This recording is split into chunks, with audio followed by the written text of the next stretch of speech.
All right, we're live. Welcome everyone to Table Talk, where we talk all things tabletop. I'm your host, the Bad Luck Gamer, with my co-host Glue Boy. Hello.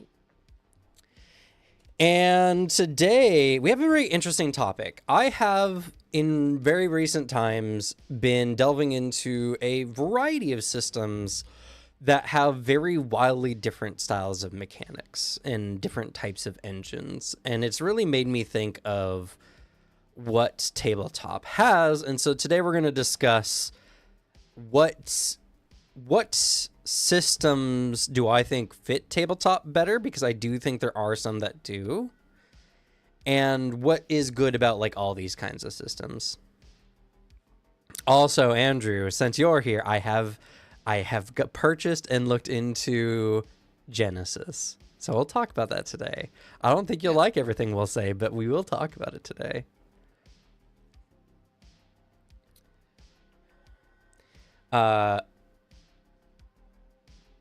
But before we get to that, as always, we'll chat for about 10-15 minutes, and then we'll get into the subject proper. So, Alex, what's been up with you?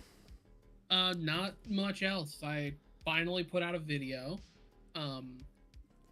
Finally back in making YouTube stuff. I'm also decided, just if I have free time, idly streaming. It's kind of fun. I did see that, yeah. That stream was fun. It was very fun.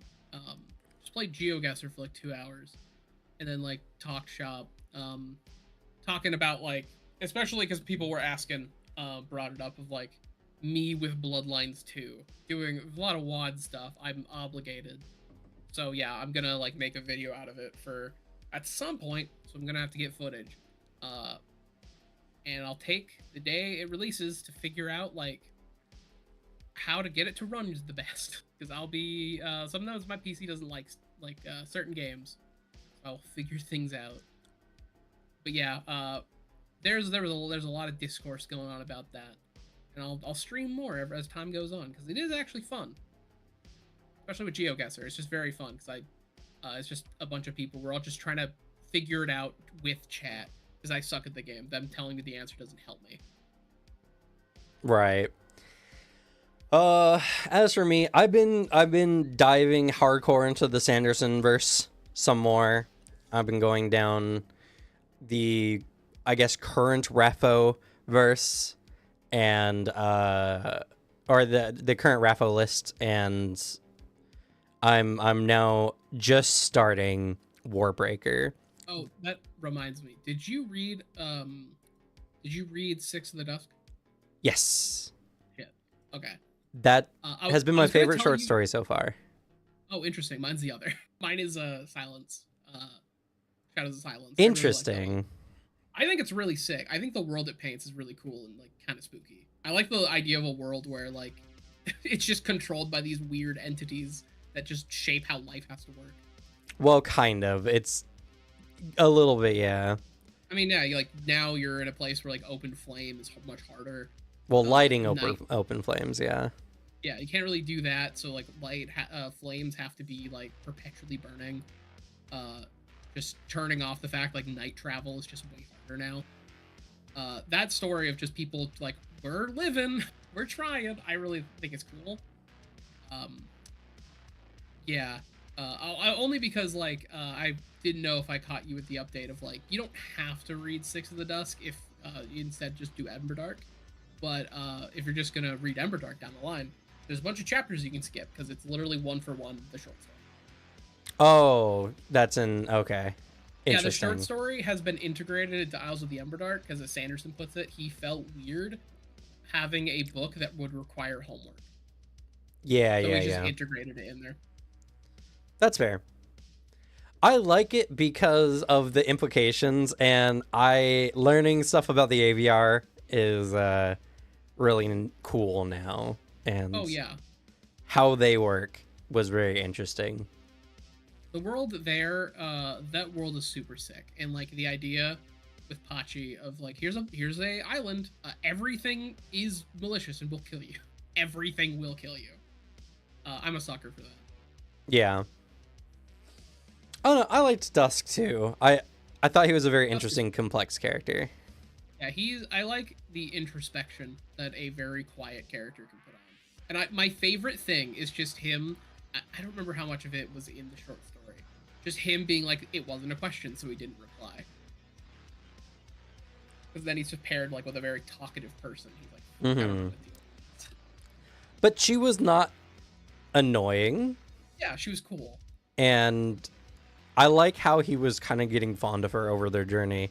Because she's like, she talks too much, but she's actually very, like, wise. And she catches on to things. She's read about it a lot. And now she's like, and she's practiced in other elements. It's just now she's here doing it for real. Yeah. She's much better than the average person, but still not as good as someone who does this professionally. It made a good like duo. I like both of them together. They're very fun.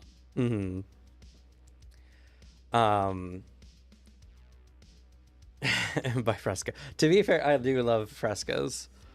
I think they're good. I've cut my sugar content down in a given day dramatically because of Fresco. So that's fair. But yeah, so I've been doing that, and honestly, it's been making me very. I can't wait to run a homebrew setting, like for real, because just a lot of the world building tactics that Brandon uses, and just seeing them applied in a book. Warbreaker's intro is so fascinating to me. And I want to do that. I want to start off a campaign in a way that just makes whoever's playing feel very intrigued by what's going on. You know, quite honestly, it's just the in media res opening can help do that. Like, because okay, this is a deep cut for us personally. You want to know of your campaign starts. You've had many amazing campaign starts. What one of the most memorable ones for me is? Is it the children's campaign? Surprisingly, no. It is. Well, granted, that's a really good one. It's just I had a separate thing, like with you and me and Devin, which was very fun. That was a great section 0. It was a blast. But the one that is stuck in my head the hardest, and I remember most of like the scene, is literally like the first game I ever did at your place years ago, where you describe this character with a mask sneaking through this noble's like window and like slitting their throat. Just having like that. It started with this mysterious someone is being murdered, and like what the fuck's happening? How is this going to relate to the story we're doing? That is one of your campaign openings that has stuck with me the hardest. Interesting. I'll take that into consideration. Yeah, it just is one of those things where you open with some sort of in media res thing that will come back much later, especially out of like our character's knowledge. It immediately like yoinked in like, oh shit, okay. Yeah, so, yeah, well, that's fun. I definitely think that's something that like stuff like that I think is really good to do personally, because I feel like it makes the players feel like they're a part of a world and not that the campaign's being built around them. Yeah, like we're not the center of the universe. It's not the story isn't around. The story isn't shaping around us. There's something else going on that we will somehow maybe have to deal with. Yeah. That's fair. That's an interesting way of looking at it, and I think that's going to help a lot as well. I kind of, funny enough, have something similar to that planned for the anima stuff anyway, so it's gonna be so fun. I am very happy too, because like one, I have a character vibe I really like. I think it's really fun. Of just trying to meld in like, all right, let's pull some Saint Germain and some Full Metal Alchemist into here, but also I am giving you an opening for like, hey, you're doing this whole homebrew world. Please introduce some really spooky and creepy cosmic eldritch shit. Like full on like old Lovecraftian horror. Because like the exact image I have in my head is that looking down a telescope and you're seeing something your mind can't comprehend, but you can perfectly like imagine it as if you have aphantasia, and it's sucking all of your attention in as something is looking back at you. Like that is, I feel like could be very fun, claustrophobic kind of, but also weirdly open horror. And that's a spooky space entity seeing you. I that's what I get freaked out by cosmic horror wise, is always like some being much higher planar, like, or higher dimensional than you somehow noticing your presence. Right, yeah. That The freaks me out.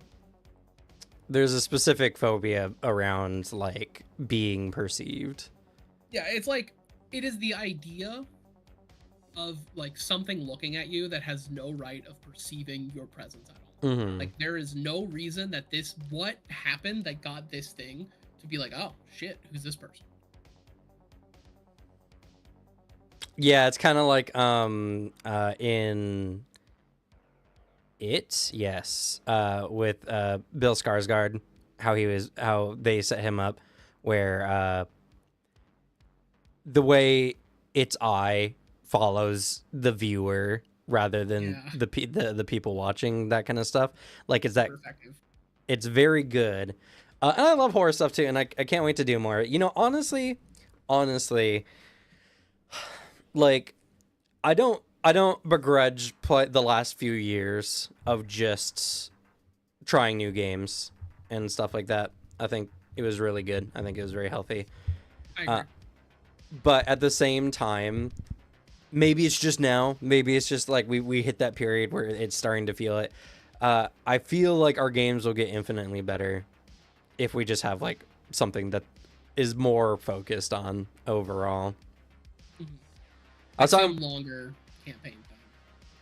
not only that, but like a setting specifically, Mhm. because like I feel like because everyone's like coming up with these interesting ideas for this anima, game that's coming up, and I'm like, what really feels strange is everyone's coming up with these kind of very big esoteric ideas for characters in a setting they don't know anything about. And while that's not necessarily wrong, that very much feels very D&D, of I'm making a character despite the setting because I really don't care about the setting too much. And so whatever my character is implies on the setting is just, up to the DM. Where it's just like I feel like the Cosmere game has been going really good because so many of us know a lot about the setting, and in that case as well, I am now so incredibly excited to play in a few years a Cosmere campaign that's just a lot more open face with more of the worlds in the book and everything. Yes, Since I so many agree. of us have now read so much of the Cosmere. Yeah, I also think like even if the Cosmere, it feels like the one big exception to this kind of vibe because like I think in this instance, it's we've all read a chunk of it. We've read Stormlight, but like I always feel like your first character in a setting, unless it's something you're super familiar with outside of it, Hmm. it's just kind of going to be more open and like Yeah. set up to be like to fit in. Your second character, if it's in the same world, is that moment to be like, okay, this is something that caught my eye in the world and like in our game. Can I do something with that? Yeah. Yeah, because like that's what I did with Anima more too. Yeah. Like, because first Anima character, I played a street urchin thief, and like that was so open, so non-Anima. Like, then one of the next characters I played, uh, was like in the next campaign was tied with Black Sun because we interacted with Black Sun. I was Yeah. super curious about it. It's like that. I feel like that's just what happens, and like Hmm. I personally enjoy like, at least in this instance of like, all right, I have this character vibe. I have the vibe that has to be here is that my character knows what space is and is examining it. Everything else I can tack on once I know the lore of the world, and I can make it fit in a lot better. Because like one of the kickers is going to be based on your lore. Is my character on a forefront of something, or are they treading pre-existing ground like it's a normal job you can get? Like what is Right. the exact impact going to be, and then I can iterate a lot harder in that Yeah. lens once I know that perspective. Yeah, yeah. I mean, what I was saying was not necessarily accusatory. It was just kind of No, just no, the innate factor of like, you guys don't know anything, so you're just gonna look at a system and be like, "Oh, that looks really cool. Let me try this," and then go from yeah, there. exactly. No, yeah, that I think it's just always gonna be. That's just kind of the vibe, unless you were the player to really delve in. And I've done that. I've pre-read world lore in games I'm joining one of my problems is there's a difference of reading and fully comprehending it, which Yeah. and then there's a difference of playing it, and like inspiration will strike when you're immersed in it. Yeah. Because it's the element we talked about a long while ago, a good few weeks back, of having that element of, do you want mechanics that your character can't interact with because you didn't happen to bring this type of character with you, and that promotes like replayability in a game, because it's like, well, next time I want to do this build. It's that version, but for narrative. Yeah. Narrative, I'm hit way harder with that if we're stuck in the same system, because then during games I'm inspired really strong to have some really fun narratively tied in characters, which is why I'm a sucker for playing in the same world multiple times. Yeah. And why I like the animal world so much, because I'm like, hell yeah, I want to actively lean into some of the shit going on harder. Yeah, for sure. And I think that's just the secret sauce that we've been missing for all this time. And that's just because we were playing different games. And to be fair, I did my best to try to like invest and get into Galarian in Pathfinder 2e. And we were talking about it not too long ago, but it was just the idea that like whatever happens in other places in Galarian, they seem so non-connected that the world does not feel like it is. Like the only tie-in factor for much of what's happening on Galarian is Chiliac sucks. Yeah. And that's about it. So in Anima, like you're, at least in core like Gaia, the empire is crumbling. Like it's just had too many coups recently. The imperial line has been broken, and now there's just a lot of forces in the world that are kind of like shaking up the status quo. But no matter where you are in Galarian, the Empire's touch can be felt, and as well as many of the other organizations, like the Inquisition, for instance. Yeah, I think too, it's the element of like, because I like Galarian. I think it's probably one of the more interesting kitchen sink fantasy settings I've encountered. It's still that. It's still a kitchen sink fantasy, so it's going to be like investing in what you like.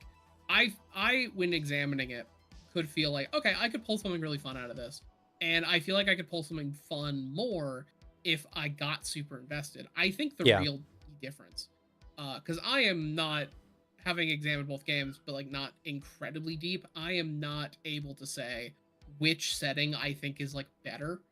Like which setting do I think is better made is a better point of saying that. Not like what I like more. What do I think is executed better in writing?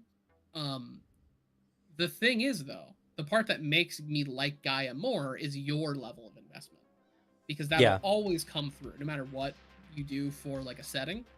Because for your game, if your GM is absolutely like knows everything, is fully invested, is able to make everything like suited for the game, I think it's going to just fit better. Yeah, it has a much stronger world vibe. So like that's always my kicker, and it's been I put that in my Anima video. Yeah, I enjoy Anima because you feel the hand of the author, and I enjoy our Anima games because I feel the hand of the author. What's your opinion of doing a session 0 and building a world as a group? I don't think a world could be properly built in session 0, strictly speaking. And I feel like you inherently need a level of like immersed experience in a setting to like really judge. And not only that, but most players, I think, are not coming to your session to, you know, like help you write a novel. They're kind of coming to play a game. And so I don't think as a session 0 thing, which I do think is a very important activity to do, I don't think world building is a good thing to do during session 0. The only concession I'll make is I think the one I picture in my head of like world building for session 0 is what I've seen in some tables with Fabio Ultima, because that game is built kind of feels like it's kind of fit to do that. Like you figure out what type of JRPG vibe you want to hit. There are tables to make stuff random. I've seen actually a couple other games. There's one very like pulp fantasy, like Conan the Barbarian vibe. I get the name and I'm sad about it, but it's got tables to like create the fantasy world. I think that I don't like as much. Doesn't hit me as hard, though, because like I was just saying, it's a different level of investment going on. Yeah. However, I think if you're running a homebrew setting, it would do you good to keep parts of it open because a really fun way to immediately yoink people. 'Cause no one's gonna show up to your table having full investment in the setting you've like put out and like made. An easy way you can do that is keeping it open to world building. So a character could like bring they bring a character, they bring something, and you're like, okay, that gives me an idea, and then you can flesh something out. I think world building for a setting is good when it's collaborative, not the entire world, but like let's flesh out this region. Like I mean, Rosencrantz is the best example of us doing this. It's well, specifically Suzanne, just like that element of okay, this thing because of player investment and involvement is now being way more like world built, and now we can really flesh this out and make it fun. Yeah, and to be fair, you could session zero world build in a game world that you've already been playing in, because it's like, okay, what do we want to explore now? Like, what thing? And that's something you definitely can do.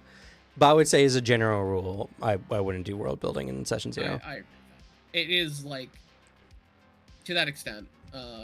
It's not. I don't like the idea of building an entire world, but I also think it's a good skill as a GM for just kind of generally anything to leave elements of it open or not as like complex, so players can have something to build of their own. Because like players are going to care more if they feel like they've left a touch on it. Yeah. So, we kind of went a little bit over, but so yeah, let's talk about some game systems. Even though that conversation is very interesting too.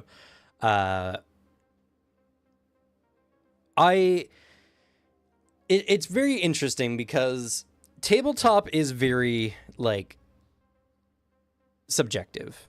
What you like in a tabletop setting, what you like in a tabletop engine is going to be probably dramatically different than another group. And this is also very like experience biased, because there's a lot of people I know who had a really stellar time in a game system that's not super good, and now they can't play anything else because they want to recreate that feeling in that game system again.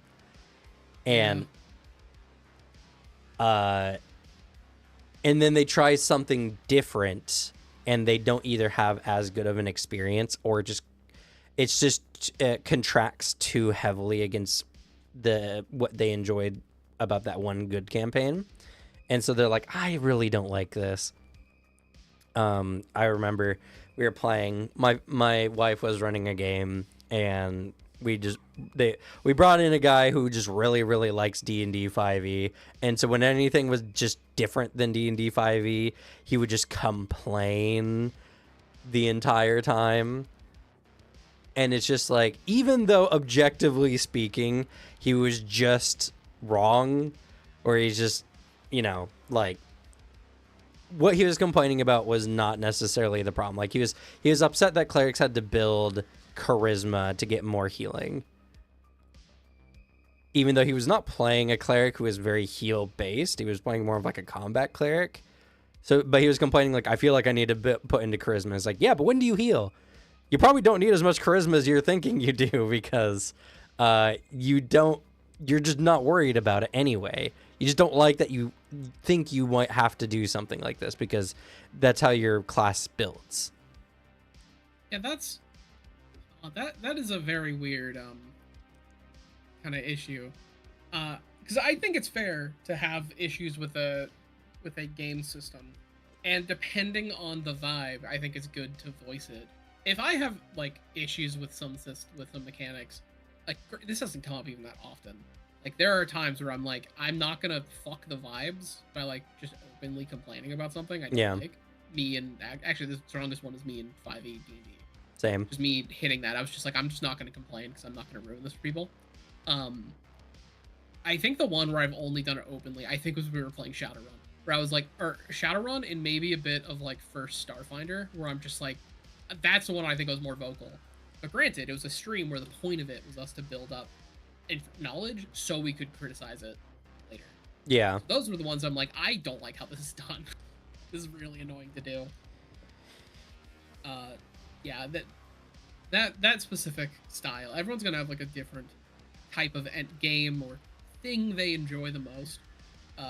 Especially because like there's some elements where I feel like mechanically certain things just hit different for different people. Like, what do you actually get out of a tabletop game? Like, is like the one question I keep thinking of that we talked about on Tabletop a long time ago is like, what is the act of like dice rolling? Like, how's that fun? That's really like the big gameplay mechanic of a lot of tabletop games is rolling a dice. Is rolling dice fun? Yeah. And at least the thing I kind of hit on is depending on what the dice system is, like the dice system can be more fun. Like my favorite dice system is the Fantasy Flight, like Star Wars one. So I think it's really fun, and I'm a big fan of dice pools. Like, I think dice pools are like insanely fun. But I know even you, like you have your own favorite dice system, and like any interaction fun you get out of that. Do I have a favorite dice system?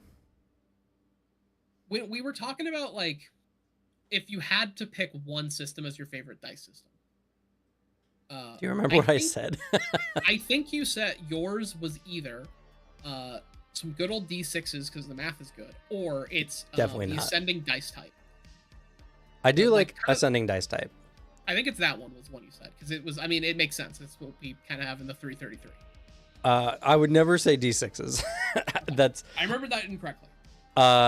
Just because mostly like I think D6s are fine. I think games that run just purely on D6s work. There's just something in me that when I see D6s, I just think like that's not tabletop. That's just normal dice games. Yes, I get that. When I see the D6s that don't have numbers on them but have the dots instead, I'm just like, ugh, for no reason, no good reason. Yeah. I mean that's a even more great example of the objectivity of like game systems. Yeah. Subjectivity. I can play D6 games though. I think, depending on everything. Another hard part about like declaring whether an engine is the best or is good is it's all about composition. And so I feel like there's a lot of games out there that use similar systems, but in different compositions with other systems where it's like, this engine is good for this thing. Like Pathfinder 2nd Edition, I think, has a pretty unparalleled combat composition so far in TTRPGs. But it's really lacking in any other kind of systems, if I'm going to be honest. Yeah. I mean, the big one that we always say is it'd be kind of cool if there were different mechanical things for non-combat. Yeah. And, like, while I also love Pathfinder's, like, very gritty and tactical combat, I also can see it where a failing of that aspect is it makes combats, tactical grid-based combat, and less like, let's take a variant kind of combat style. Let's do something very more free-flowing, nebulous. I think it's less suited to do that because, like, you can do it. I feel like you're not getting what the system is good at if you do that. Yeah. It's just stretching. It's what I was saying about like the Star Wars game, where like the combat system isn't like the most intensive or crunchy, but I have had like a really wide range, interesting combat encounters more than I've had in something like Pathfinder, which is a game that has my favorite combat system. And that's actually a really good point to make because also it's hard to say what is a good or what's objectively the best system when it comes to like, what if you have a game system that requires a lot of skill? Because looking over the Genesis system and also looking over various games like Fabula Ultima or even now with Daggerheart and the Plot Dying, the Cosmere RPG, these are all systems that have a skill ceiling that is higher than other games just purely because there's a difference between like improbability and just the ability to take advantage of certain situations. Like the Star Wars system and the Genesis system, which are roughly the same, are very much based on your ability to look at the dice result and make something interesting from that. Not everyone is equally good at something like that, and not everyone wants to work to look at a dice result and try to figure things out. Or it's kind of like the succeeding or failing with hope and fear from Daggerheart, where it's just like every roll you have to think of, okay, and something good or and something bad happens here. What is that? The plot dying Cosmere can be like that as well, where it's just like, okay, you get an opportunity, what do you do? And like I've been prompting my players to take more and more ownership of opportunities and complications. But one, it's just it's a type of thing that most games don't ask players to do, so they just don't develop those skills. And two, not everyone is very comfortable or even very capable of thinking up stuff on the fly. Some people just need like a minute to think. Yeah, like it. I mean, I'll endlessly shill the Fantasy Flight dice, only because like I think it is the game, in my own experience and opinion, that teaches it the best. Because like not everyone wants to do that, and there's also the element where if we're raised on very tactical rules-based games, sometimes getting the opportunity is like, all right, cheat for your benefit, and where we're examining an issue as like, let's take what the GM has given us to problem solve, not let me spend a point to get the solution, which is just why I like that system's intensive charts that tell you exactly what things like can be used for and like the levels of each kind of dice result, what applicable situations you could use with them and create. Because I think it gives you the best framework to work with. But that is the hurdle. The hurdle is still that of like players needing that kind of jump to do it. Well, and I'll also say for those games specifically as well, that's not always necessarily all in like the core book. So you might need to get other books if you want some of those charts that really tell you like how to do certain things with the dice in that way. I remember the Star Wars one had like a pretty basic chart of it, but like the better one was in a supplement book. Yeah. Which is the one I reference a lot. The one bit I can't find it, and if we ever do Genesis, I will hunt this down. So help me God. When I played it, we had a little like handout. It was like a physical thing that told you what all the symbols meant, what the levels of success meant, and it gave you a list of pre-made things you could say for like how many advantages you have on a roll or disadvantages. Like it gave you a pre-made list. It was super, super useful to just have right in front of you when you're playing the game. I'm sure Genesis has that, yeah. Yeah, totally. Like I want to find the Star Wars one, if only because like I think that little card I had when playing it was the best tutorial device for that dice system. Because the thing you have to wrap your head around is what do these dang symbols mean? So like that's one thing I want to hunt down. But yes, it is purely supplementary for like things like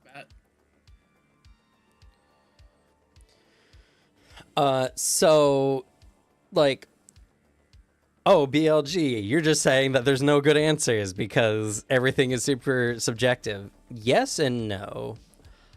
Because I do think, objectively speaking, there are some systems that are really good and really bad at what Tabletop strives to push for. What's really bad, a really good example of what's really bad for what Tabletop tries to strive for, is something like the straight number modifier systems like in D&D or even in Pathfinder. I don't think this is a good dice system overall. Does it work? Yes.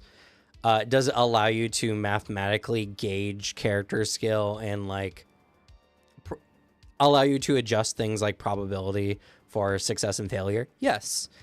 But in these games, most people, not all, and I know I definitely don't feel this way, I don't feel like a modifier is a really good representation of character skill, mostly because those modifiers are just a number percentage of chance of success, and they don't mean anything specifically. Why I like a dice pool, because you get that tactical feeling of like, or tactile feeling of, dang, I'm so good at this skill, look how many dice I'm holding. And then kudos to the ascending dice type, because it feels really good when you're rolling like a d12 and like, my other skill's a d4, but I get a d12 here. Yeah. I mean, to be fair, that's a kind of a different thing. That's kind of tactile feel, which I think is also important. But more than anything, like I feel like modifiers especially I remember I was watching a clip from, I think, some people playing Draw Steel, and or no, I think it was Narrative Declaration, and they were playing a game that doesn't have +1 weapons, and they're like, oh yeah, you find a bunch of +1 swords here, and everyone's just like, oh, what's a +1 sword anyway? What's the difference between this and another sword in a game that doesn't have +1? And it's like, yeah, that's the thing, right? Is it's not a good representation, usually because of how these systems are designed. In Anima Beyond Fantasy, I feel like it's a little better because you can put as many points into skills as you want, to the point where you can even just not fail a check almost 100% of the time. So the at least having, like, if you have 80 points in a skill, you know your character's like pretty decent at that skill, because you can get to an amount that just like auto succeeds those basic checks. And you could argue you could theoretically do the same thing for something like Pathfinder, but when it comes to like at level challenges, when it comes to like, okay, this is a game that is so tightly balanced that it just won't give you +1s to anything. Like, it's kind of crazy to think, right, that the difference between a potency +1 sword and a potency +4 sword, which a +4 sword is like end game legendary gear, right? Yeah. That's a +3 difference. That's so it's a really tiny thing. Insubstantial. It is like that element is like one of those things with Pathfinder that rubs me the wrong way, only because like it makes a lot of sense. It's good math. I love it. But Yeah. like it doesn't feel as cool to have it harder to get a fun modifier to your roll. Yeah, that's the thing I like with Anima too, because it's that element of like, my character is really good at this, and I'm going to plan out what my modifier is going to be, and like I know the math of me succeeding. I have this set, and as I've leveled, I've made sure it is the result I want it to be, and like the different like success difficulty levels feel really good to show how your character is improving. Yeah. So it's not that modifiers can't be good as a narrative, as a TTRPG based system. It's just that if you're not careful, the numbers can almost become meaningless, because they just become another function of how an entire, like, the sword is just a piece of your combat modifier, and thus the sword isn't as important. It's fractionally important compared to everything else. Which makes, honestly, getting loot in Pathfinder 2nd Edition less fun overall. There's some really cool items, and I do think loot can be interesting, but I've played in other games where I felt like loot felt much more meaningful, and that's just because the games were not like afraid of making good things really, really good. Yeah, there's a very big difference. Like, Anima is a game that I've been given magic items, like a very, very high quality things, and I've been like, oh shit, okay. Like, I've been really excited getting those. In Pathfinder, I'm like, yay, my math is better. So I haven't like gotten anything really that I've been super hyped about. I've gotten some cool stuff in Pathfinder. There's some very fun items, but like, because of the fact that like the really good items a lot of times are like a basic just stat bump and like maybe something else, it's the dumb items in Pathfinder that get me more excited. Yeah. I'm like, yeah, this is funny, and like I can use this maybe in like a funny way. It's just, there's been nothing. The best way to put it, I've not gotten a like build defining legendary in Pathfinder. I've been given that in other games. Yeah. Even something simple like in Anima, I could give you a magic weapon that lets you use the create homunculus spell to create like a little guy. It doesn't help you with the sword necessarily. It's just kind of a cool thing added on. But that sounds infinitely more interesting than what you would find in Pathfinder at a relatively the same level. Because in Pathfinder, they wouldn't want to give you like a familiar as just a quirk of using a weapon. They're like, that's a whole thing. That's like a talent. We don't want to make people who get familiars feel bad for getting familiars, so we're not going to do that. So it's and by the way, I like Pathfinder Second Edition. I'm gonna say I'm just using it as like the best example of the games I played recently that has a lot of examples like this. Um, and building dice systems I think are really good. I think like a lot of the World of Darkness games are really interesting because when you are good at a skill, you get more and more D10s, and it does feel very mechanically different when you are rolling more dice. It's just objective fact. And like ascending dice values are good, but you could roll a 1 on a d8 just as well as a d4, even though probability wise it's less likely. So it can be kind of bad. It just really depends on how the game systems work along with it. It's something where your game's base modifier really determines the feel of your game. And so when you're wanting your players to roll dice in your game, what do you want that to feel like? Because in a lot of games, it just feels like you're doing simple math to maybe succeed. This is where Yeah. systems like Genesis comes in handy, because in Genesis, you can roll and something is going to happen. There's not very many likely situations where you roll dice in Genesis and something very simple happens. Because you're likely to get some advantages, some disadvantages, triumphs, despairs. There's gonna be something, and like something that you can use in a fun way to build the scene. And it's also like the dice are competing against themselves, because when you roll the dice, when you're rolling your difficulty along with your skill dice or proficiency dice, you are then comparing like, okay, this success is countered by this failure, and so you're counting them together, and it feels like you're actively the dice are competing with each other, which is interesting. Much more interesting than just rolling a d20 and adding +5.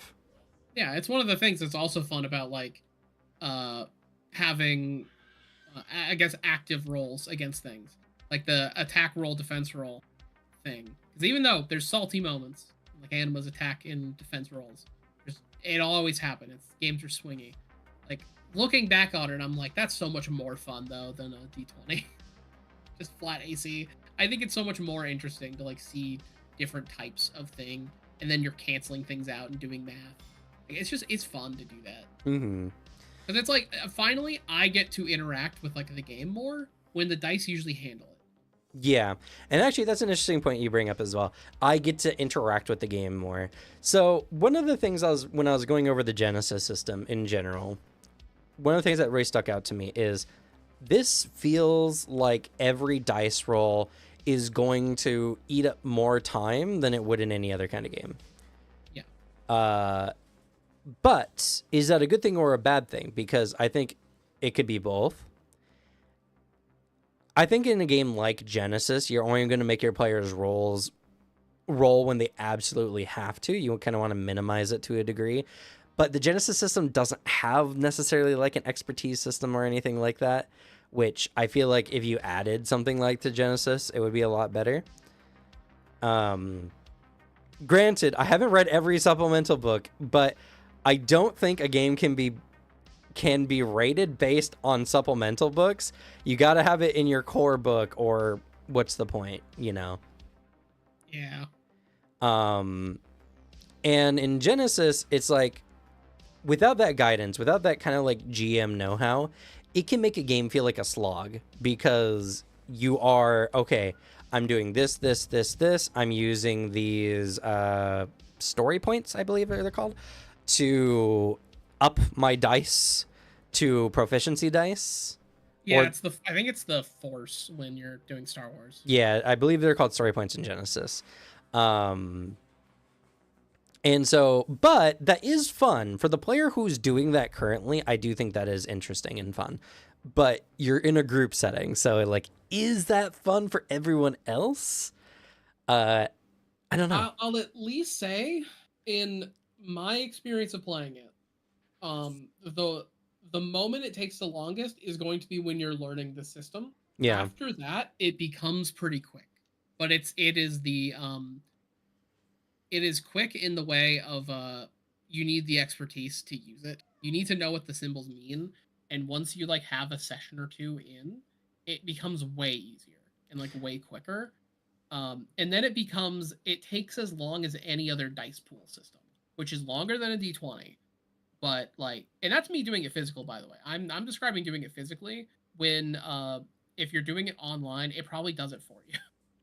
Kind of, because again, in those games, you still have to judge what the dice result actually means, like what the Yeah, that's the advantages part that mean. takes longer. And then it depends on the situation, because there's the times it takes longer are the times where like you have an idea, or one of the many different base versions of something don't sound like objectively better, because like, yeah, I can introduce a plot element, but like right now this guy needs to die right now. Yeah. uh That'll always make things a little quicker. But yes, it does take longer, but it's like not as long as it seems. But yes, it Right. takes longer than a D20.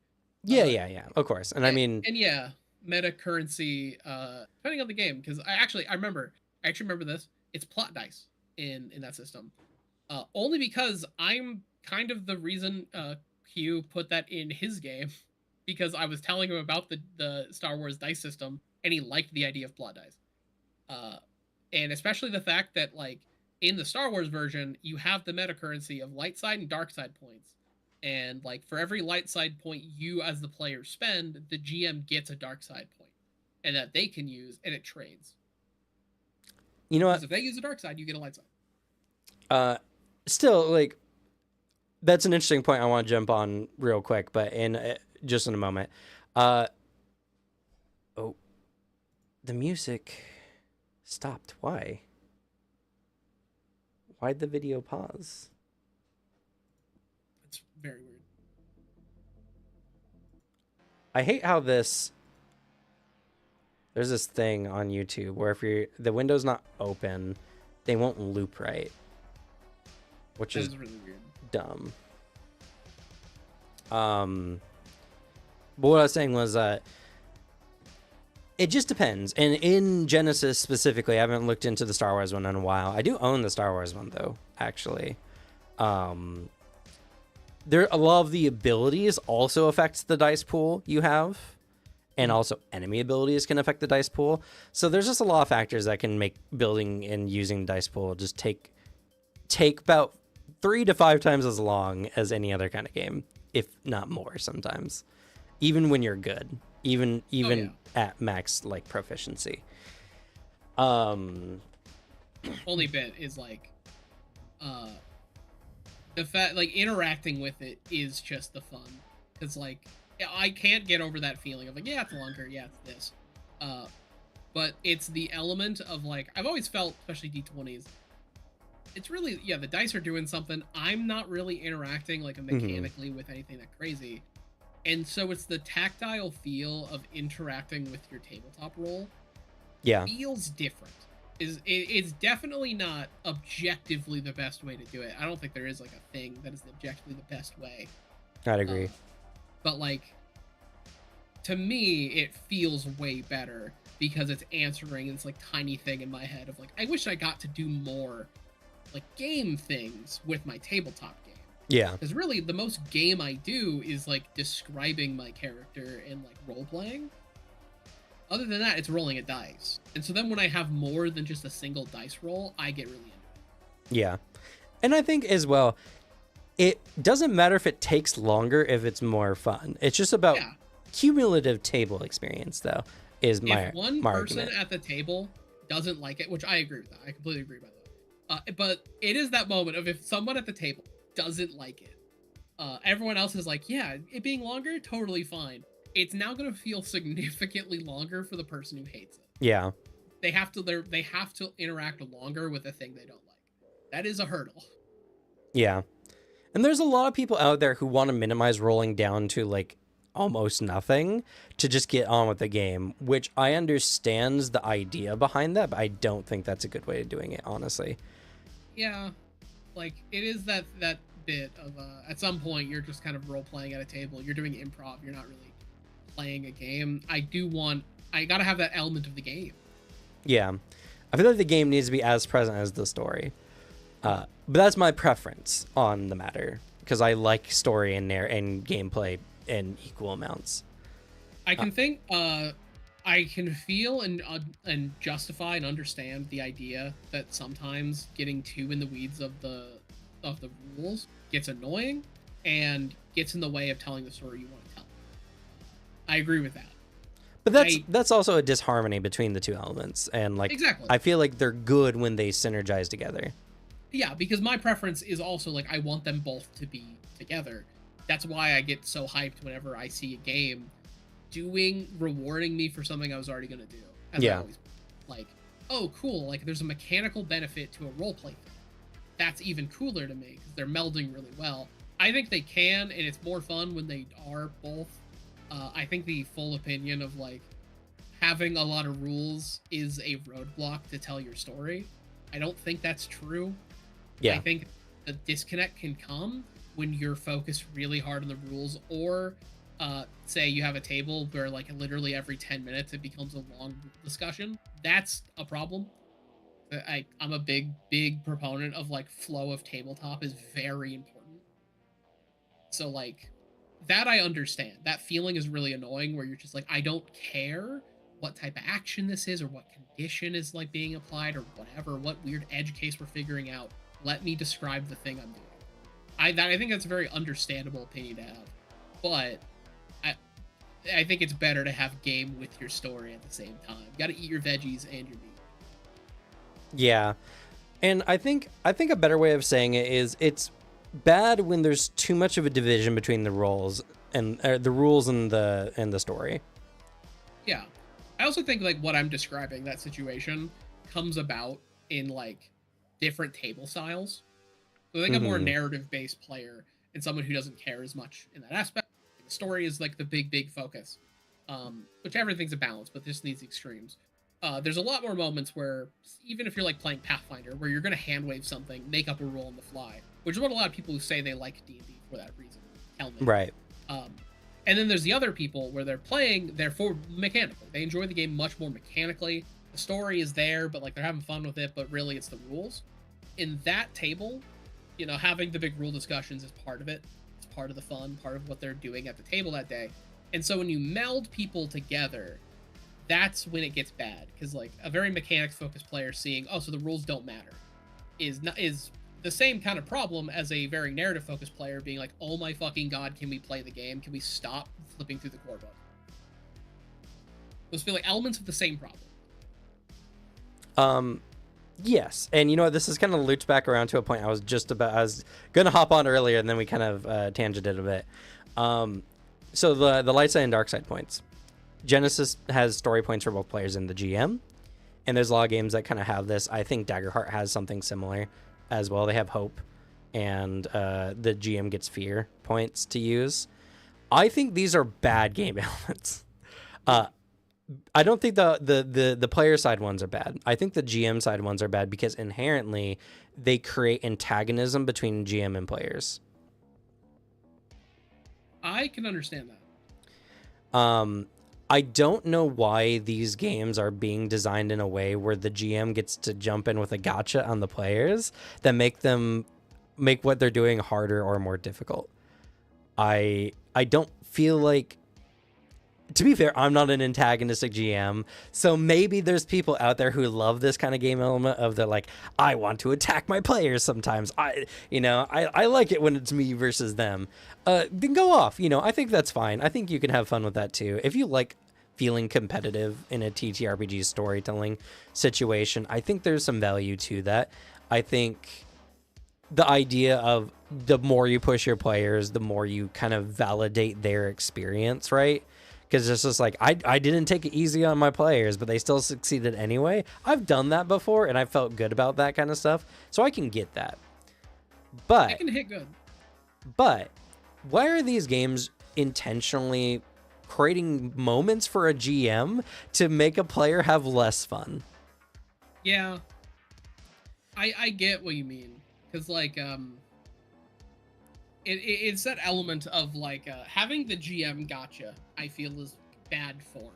Yeah. It feels like it is a mechanical justification, like, well, the rulebook's saying I can, for like, as a GM, your boss is dying too quick, so you slap on something to like deal extra damage to a player and be like, no, he is cool. He's actually got a secret mechanic and like you didn't know about it and now you're in a bad position.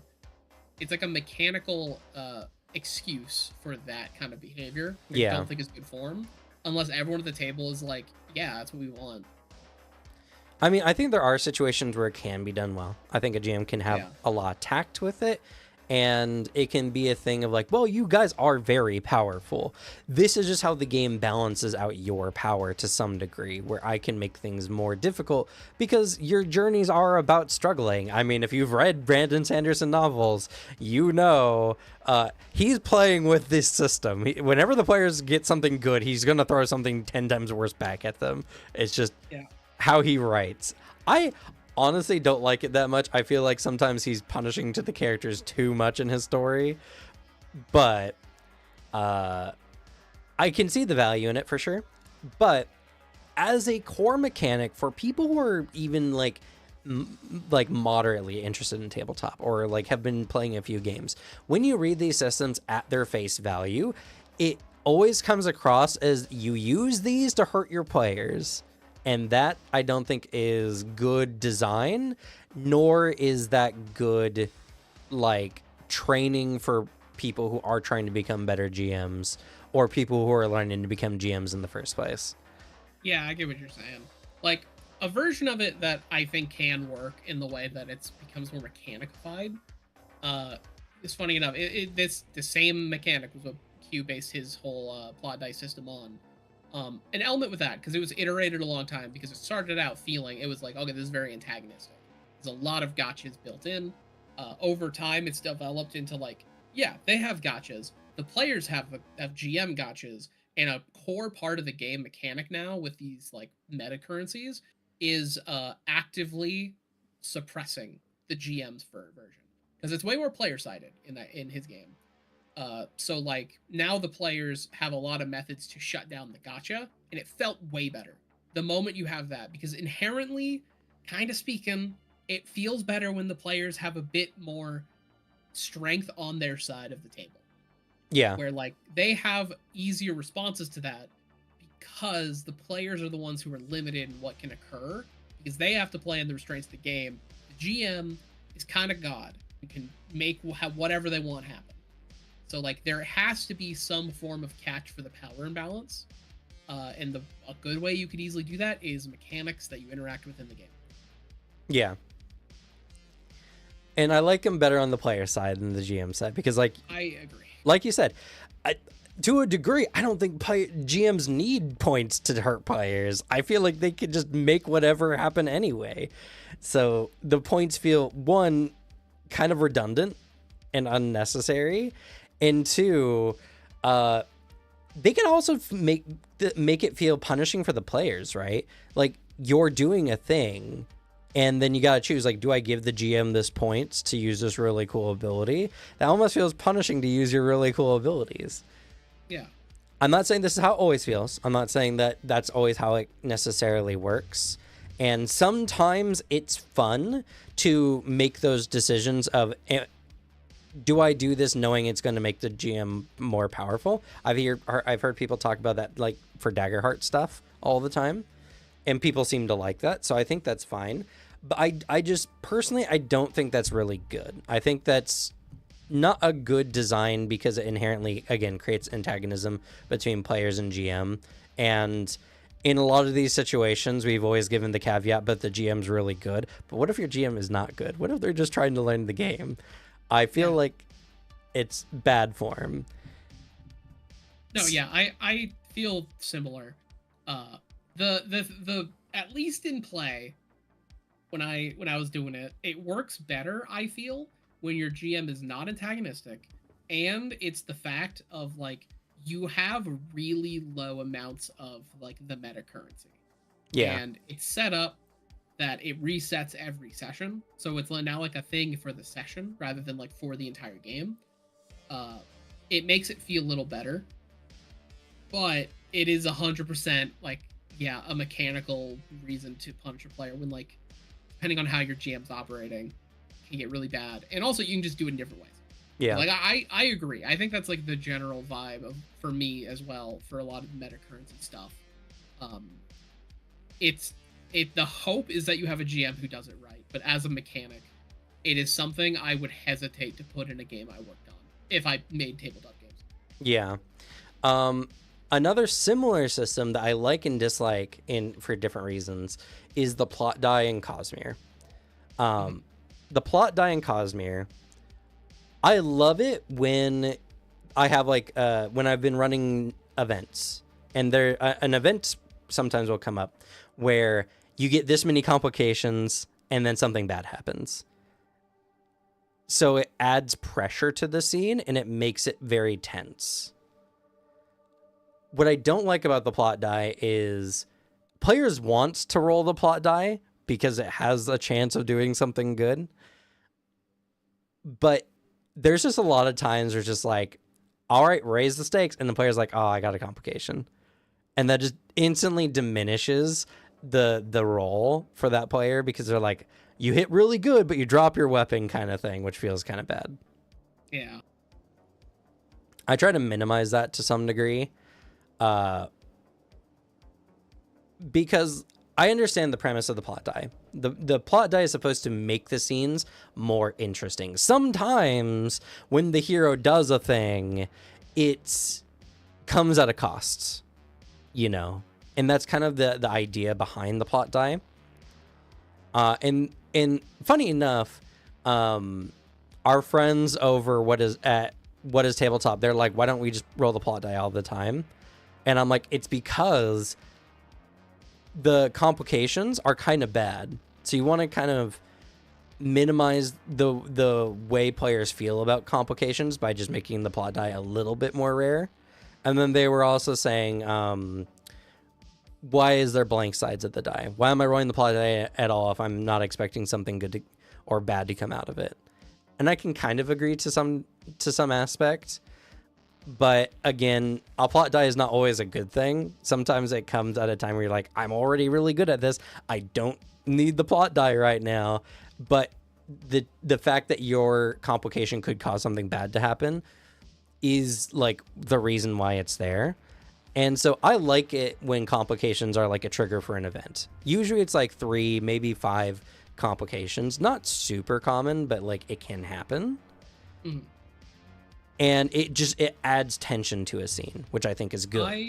I agree, because like I like the concept of the plot die, because I like the idea of narrative implementations. Like yeah. This. The thing is it does feel like a system that, despite like their examples, which a lot of their examples they gave in the videos were like universal things happening, not even just like a character does something bad. Like one example they gave is like the high storm is on the horizon. Yeah. Like, because of that. That's being built up with the plot die. But it does feel like a way to mechanically do the nat 1, let's punish the player thing. It feels like a way to do that, and I think that's when it's like that, that's when it's implemented at its worst. Yeah. When it's like a tension builder is when it's done best. Yeah. At least the plot die does offer a bonus on complications, so the player's likely to succeed. It just feels bad when you roll 18, but then you get a +4 complication because you're like, well, I was going to beat this check already, but I guess now something bad's going to happen, which just doesn't feel good. Granted, there's been some times, especially during our Stonewalkers game, where a player succeeded because of complication. So, you know, I think it's good. I just don't think it's perfectly done quite yet. I think it needs a little bit more meat on its bones to be a really good die system.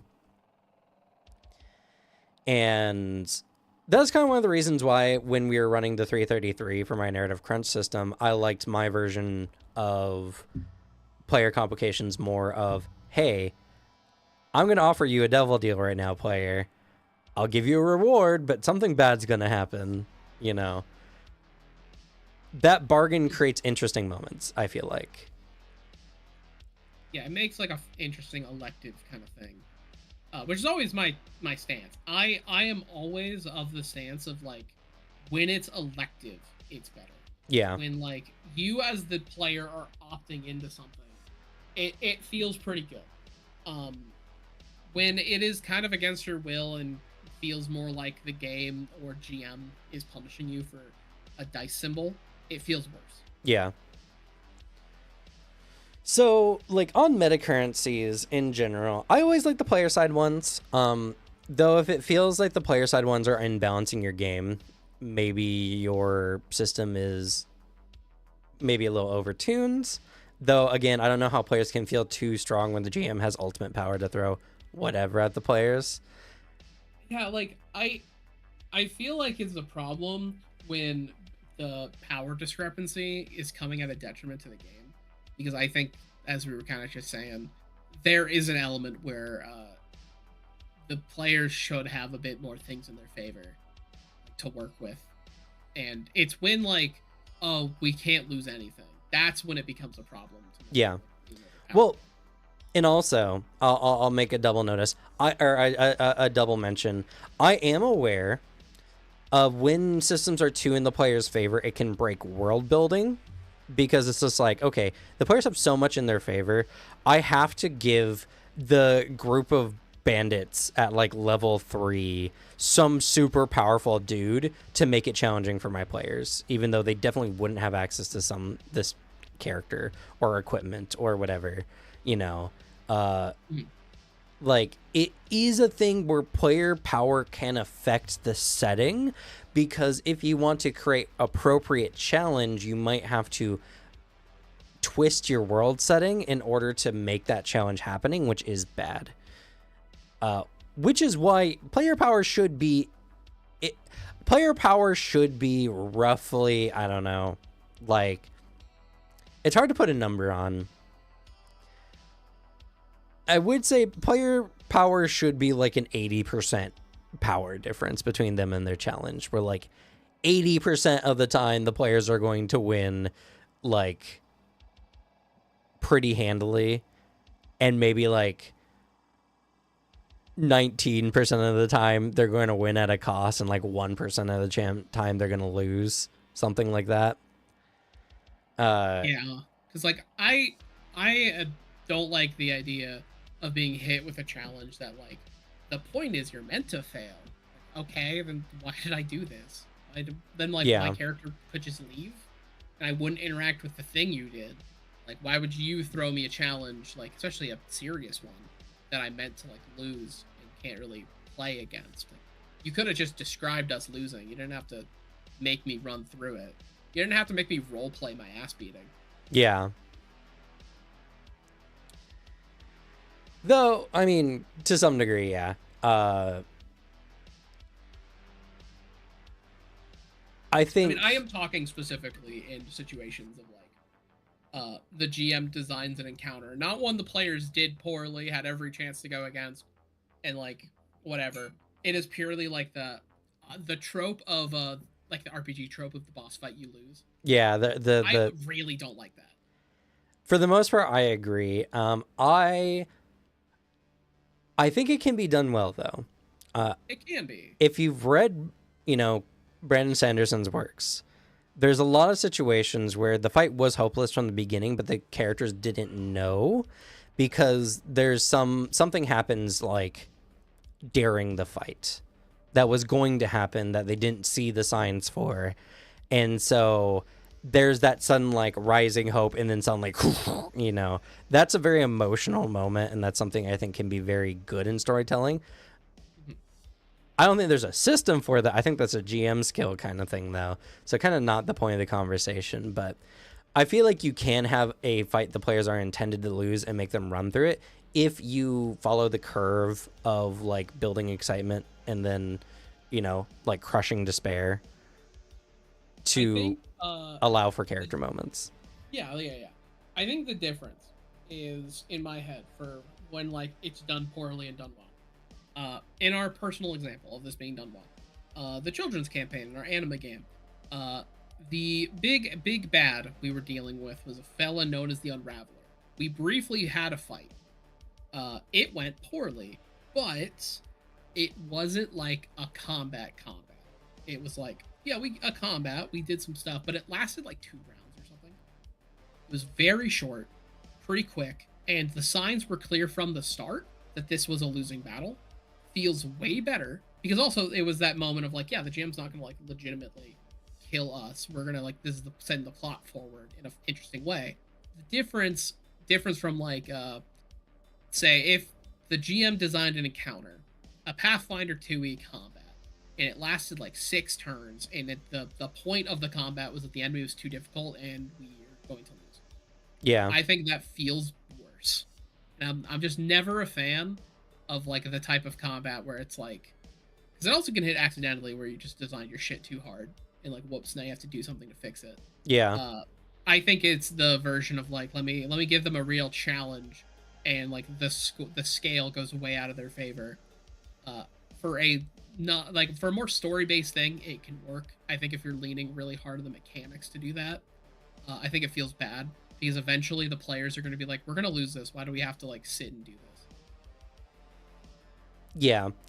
I think what, and again, this is a GM skill thing, but I think it could be turned into a system, honestly, of a like things go from bad to worse scenario where combat suddenly stops. The rest of the combat is more of like an action sequence where the characters need to like escape or they need to do something to survive, and there's like a very clear like goal in mind that comes up, like you're fighting off against these guys or whatever, and then suddenly they summon the Kraken, and the Kraken is now starting to tear the ship apart, you know. Yeah, it makes hey, it makes chase any like chase sequence better because playing a chase sequence like a combat is probably the worst mechanical feeling, and like specifically Yeah. D&D, it sucks so hard because that game does not do well for like feelings of like speed, that feeling of like, oh shit, we're running away. It does not lend itself to that at all Right. if ran like a combat. Right.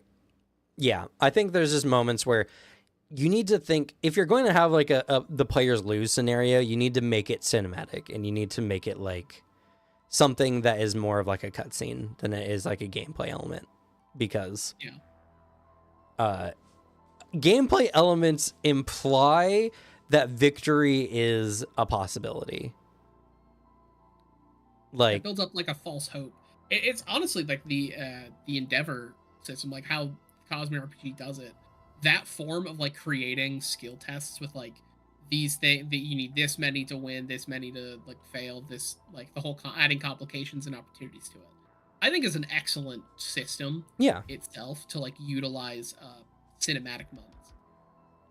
yeah, and to be fair, like the Star Wars system has something similar. They have their it's like I can't remember. It's same in Genesis, where it's like it's a combined skill test. Like I forget it. It's something where you have a bunch of skills added together to like determine an ultimate success or failure. I think it's just a good system because like it's one of those systems you can take and like it works best as like a framework where like you can have it be done in that way of, all right, we're going to literally kind of go down this list doing this, rolling the dice.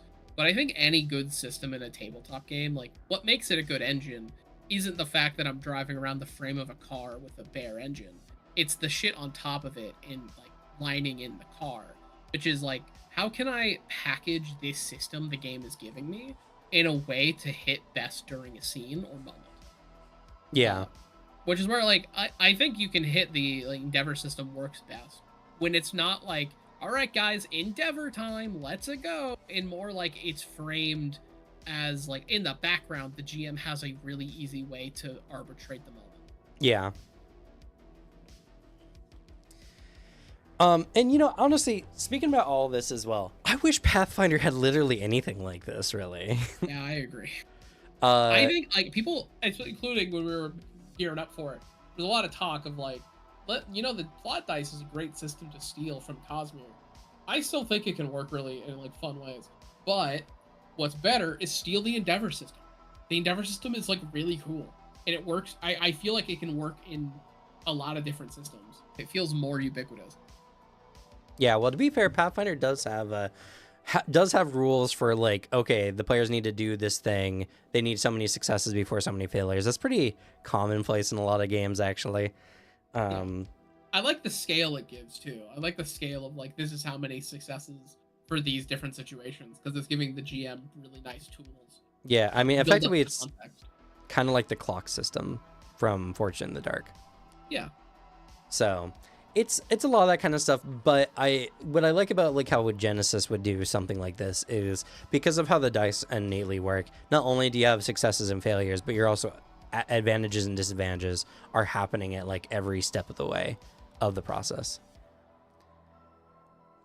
And Cosmere kind of has that too. Like if you can get like a double opportunity on things, not 20ing and then getting an opportunity on the plot die, you can do stuff like that too, where you get multiple successes or you give everyone a bonus. There's all kinds of stuff like that. It's just Pathfinder doesn't have a lot of narratively affecting elements that can justify giving players bonuses and stuff like that. Something either gives other party members a bonus or it doesn't, and that's kind of just how it is. But in Cosmere, the whole point is like you do this thing to give benefit, and the fun is like describing how that is or coming up with it. So like I can honestly say one of the things I really liked was in the Cosmere game, we like last session, really good, when Circle jumped on the tent and like flattened all the guys underneath. Yeah. I thought that was really cool. And that was just something that like the system wants you to do stuff like that. In Pathfinder, they would tell you mechanically how that would work. And yeah, and like in the end, if it was not fully in line with the mechanics, it wouldn't do anything that crazy. Yeah. Mechanically, it's like, I mean, if you're trying to play this combat best, you should just stand and fight them. When, like, I mean, no, if we're in a cool moment, doing something cinematic like that hits better. Right. And conversely, games that don't offer any like mechanical teeth, something was just like, okay, in Monster of the Week, I played the Expert, which was fun. I liked the idea behind it. But a lot of my features were just like, you look in your pack and you just happen to have the right thing at the right time as long as you make this dice check. That's cool. That's interesting. That's an interesting element. It doesn't... When I pull out my pack doesn't necessarily mean anything. It's just like, narratively, this is an item. So it's hard to judge whether the ability could be very good or very like okay, depending on what I decide I want to pull out of my pack in that given moment. Mm-hmm. And a lot of the other expert features are just like, you have a library where you can study to get a +1 on a magic chest on your adventure. It's like, that's kind of cool, but that doesn't really mean much, all things considered. Like, it doesn't feel like it has a lot of impact, and that's because the game isn't designed for impact. It's just, you are telling a story. Here are things you can justify getting little bonuses on a very like slim dice system, Yeah. Where like in Anima, if I was to be like, okay, you did this thing, you get a +100 on your next die check, like that feels huge, Yeah, it's way cooler. And so if we're talking about overall like engines, kind of the premise of today's chat, like you can tell that what we talked a lot about is a lot of narrative leaning elements, because I feel like what makes a good mechanical system is one that's very narratively like effective. And we're not talking about what kind of stories work best with these engines or anything like that. We're strictly talking about what engine makes for a good tabletop experience. And in theory, all of these can, that's definitely, we're not saying that Pathfinder is bad because there's not a lot of narrative implication necessarily on their abilities. Which, by the way, the devs say otherwise. They say like the descriptions have narrative implication, but the game itself doesn't let you feel like you can do anything with those because it's not how it's designed to work. Yeah, like the implication is more how it feels is like you're buying abilities, not that these are mechanical frameworks to base actions off of. Like I can now do rocket jump because I took the ability to rocket jump. Yeah. Yeah, like, and honestly, uh I I would be happier if they just gave us feats that teach you out of combat. Yeah. That's really kind of it. I just want that. Yeah, I agree. I think that honestly, that would just work with Paizo's system in general. You want a very crunchy system? Cool. Give me out of combat systems to do crunchy stuff with, you know? Yeah.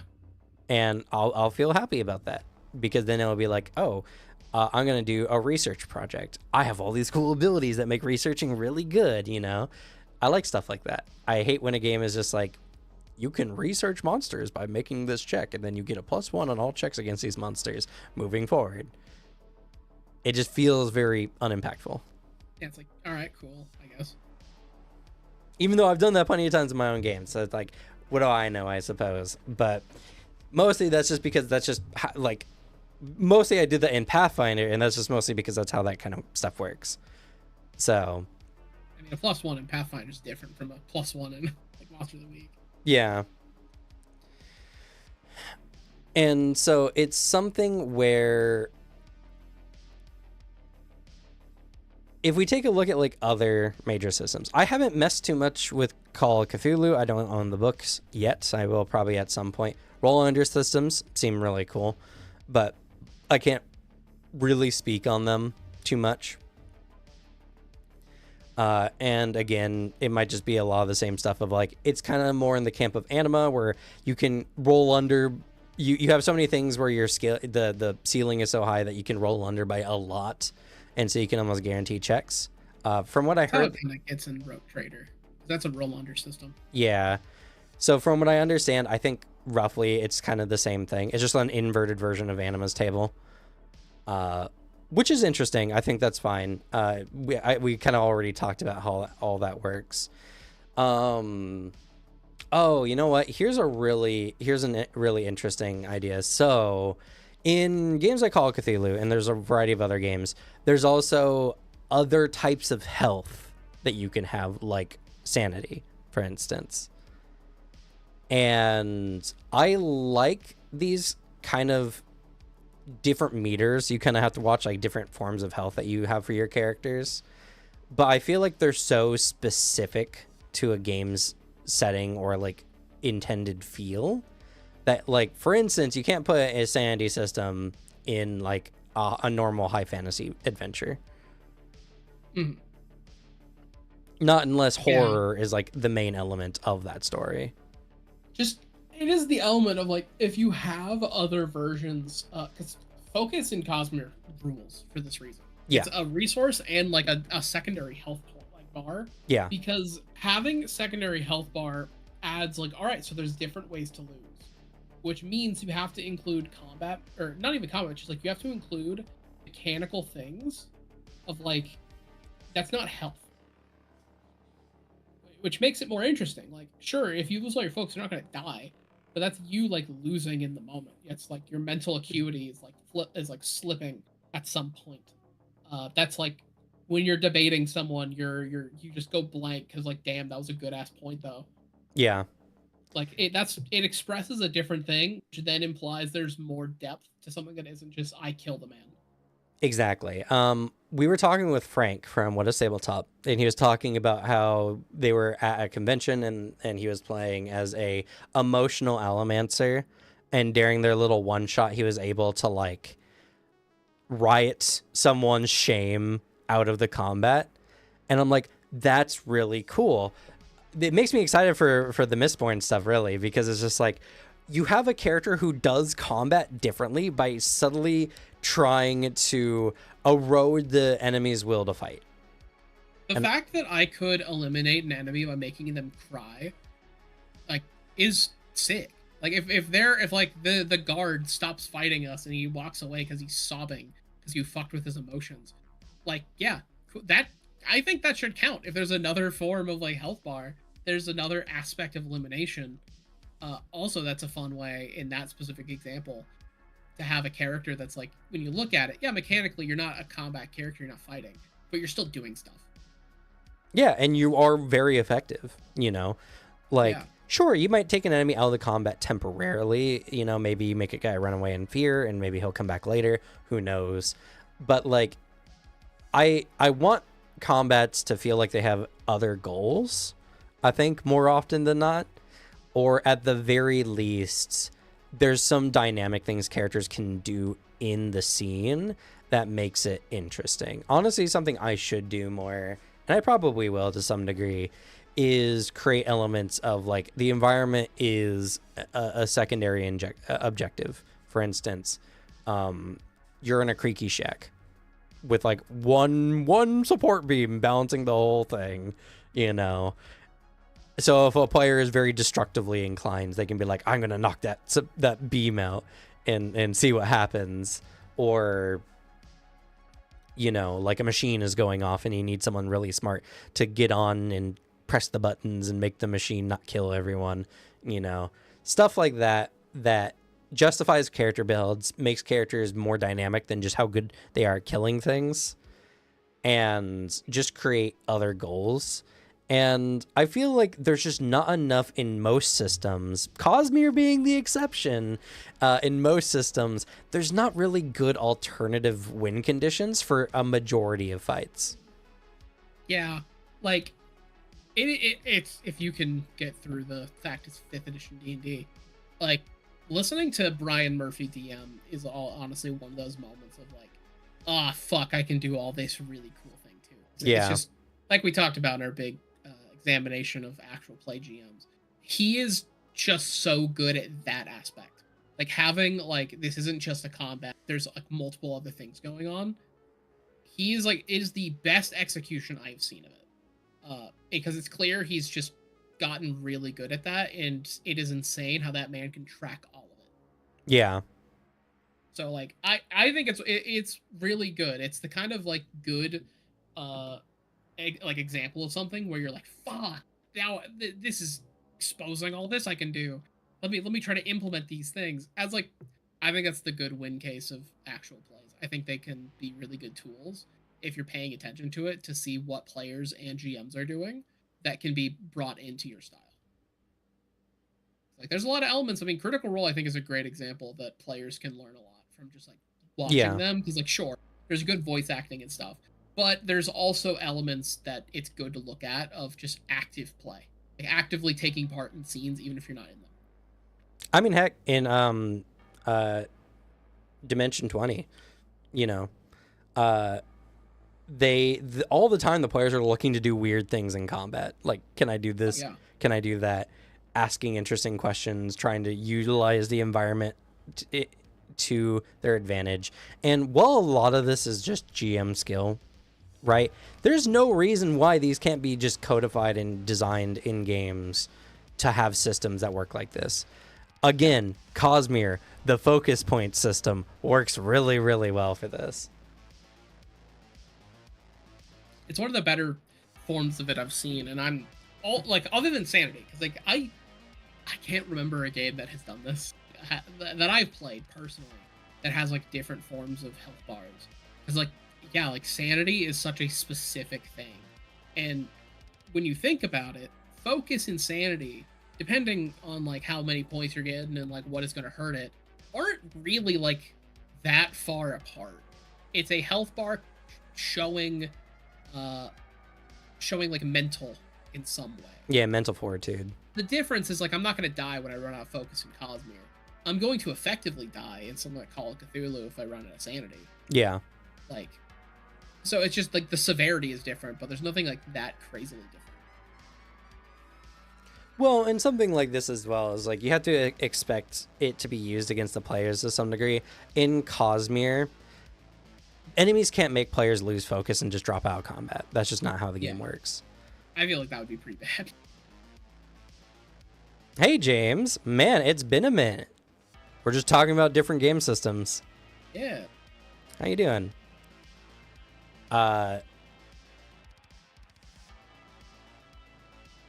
But in non-combat situations, then, you know, focus can actually be used against the players.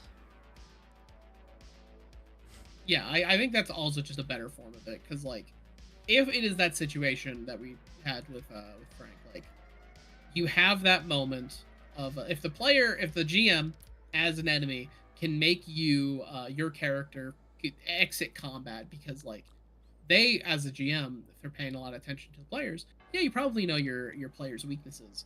If you're able to do that, I feel like that sucks. That's not fun. It's another element of like it should be a bit player sided. Yeah. Though, depending on your narrative, I think there might be a way a GM could use it against players in a combat scenario if it's very narratively like poignant for the character in question. As but like again, a GM tip, there's not mechanically. I think mechanically I don't like it. Yeah, if it's I like agree. a great story moment, then it's fine. Also, it is very funny you say that, James, because this is probably the stream we've been the meanest to Pathfinder. Yeah, I was about to say that is the wrong comment for this particular chat. It is you know what? We're treating it like D&D. Kind of, yeah. The difference is that we can step back and be like, saying all that, Pathfinder 2 is a great game and we love it. I can't say that about D&D, but we have insulted it the most. Oh, it's a really good metric to use for a lot of this kind of stuff, because it's really, really good at the mechanical systems it does apply itself to, but it is baby level for everything else. Like, I think it's the type of thing of if you want to add a lot of this extra stuff to Pathfinder, it's the GM's the GM has to be the one doing it. Yeah. But like, you have to build it on yourself. And I think Pathfinder is a really good litmus test to have this type of like discussion criticism around, because like at the end of the day, Pathfinder's a great game, and that it makes it better to critique it because you are using a very good thing as examples of where even like some of the best can fall in certain aspects for what you want to get out. So the point is the engine that you use for the type of game you want, whichever one operates it best. If we were doing like a very narrative based game with not a lot of combat, Pathfinder would not be the system we run. Yeah. Good point. Starfinder then. Got me. I did almost say if you wanted like a science fiction like space romp, and then Starfinder. Like, you know, and actually that's such an interesting point. Like, what is Pathfinder good for, right? Despite everything we just talked about, we're very narratively like leaning for a lot of this chat today. What's Pathfinder good for? I think it's a very interesting question, because I think the answer is, if you want the best TTRPG experience that's just a step away from board game, I think Pathfinder very much hits that. I think it is one of the best systems of like, let me create an adventurer and go on an adventure. Like, for that type of thing, I want to play the fantasy, like big fantasy world where we can go anywhere, do anything. I want a lot of character freedom.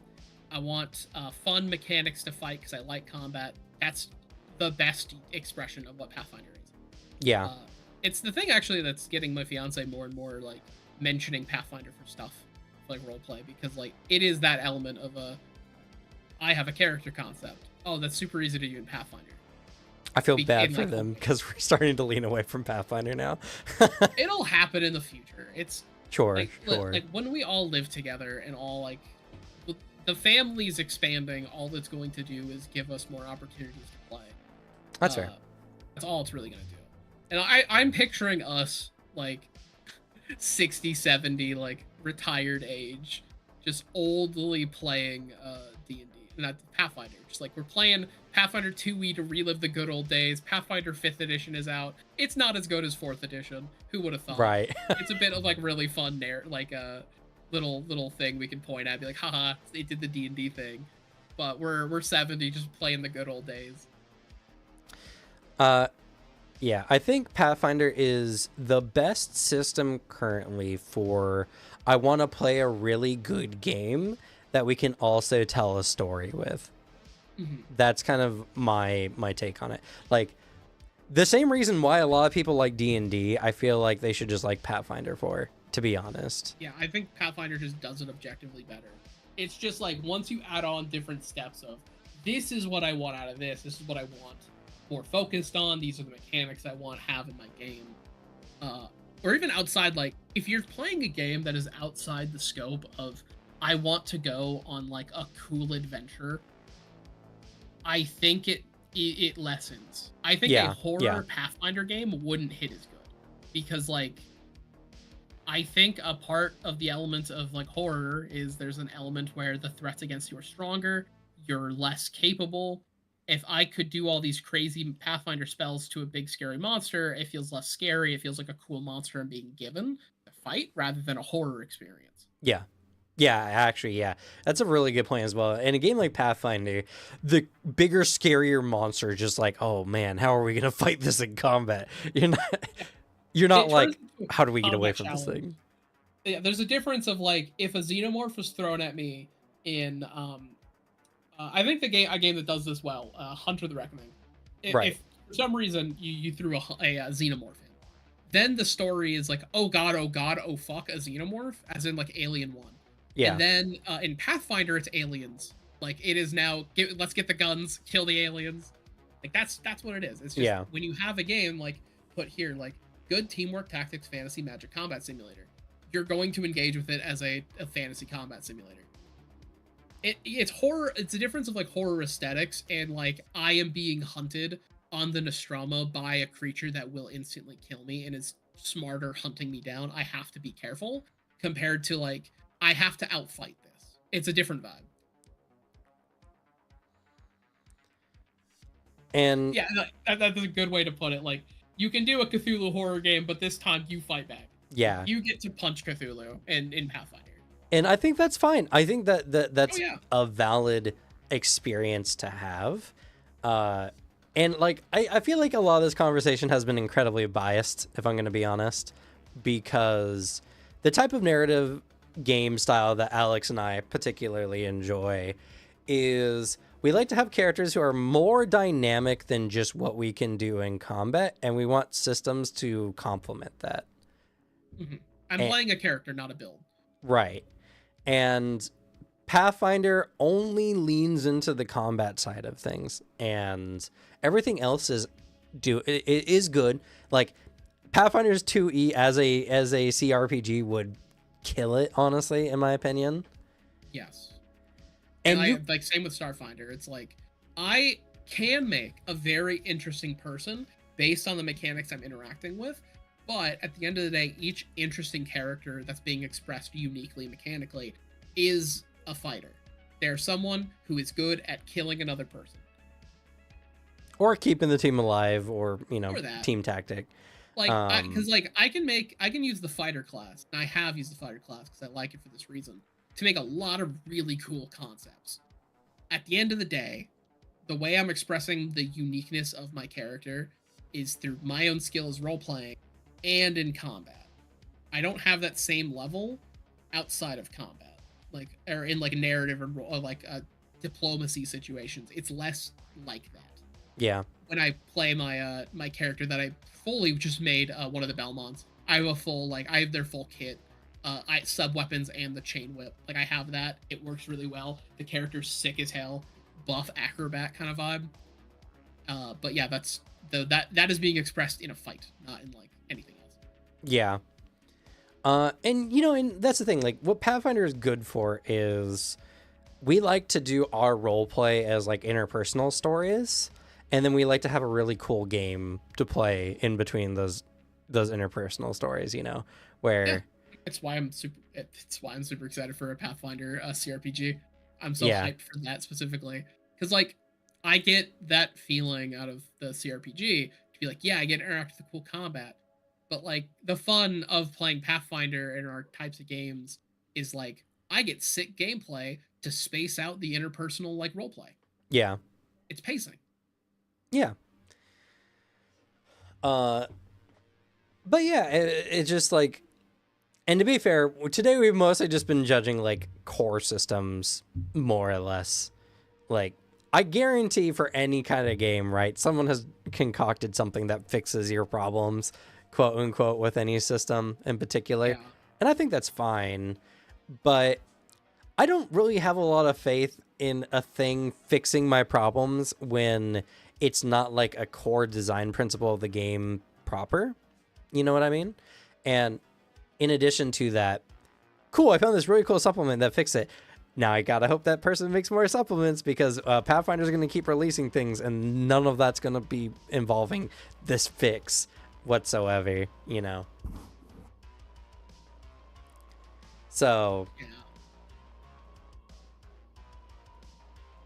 like, at the end of the day, if we're talking very seriously about it, I think that there's going to be games in the future that's going to lean into a lot more different play styles that are going to fit more groups of people, because I do feel like we're getting there.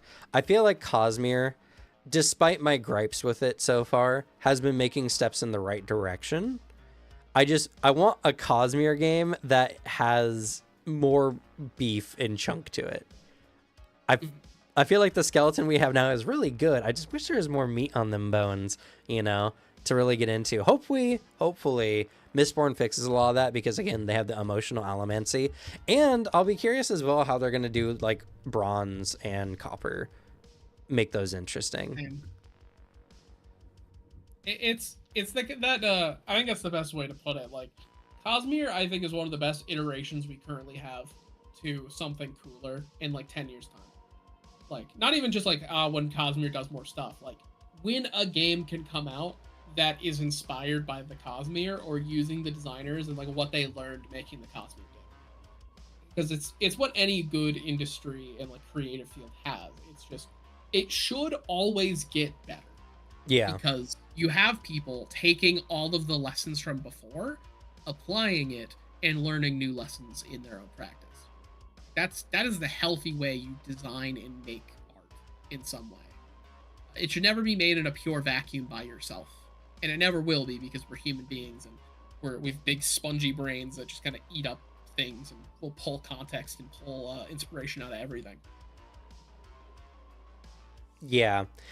Uh, and you know, I'll also give credit to Daggerheart as well. I think Daggerheart is going in a similar but different direction.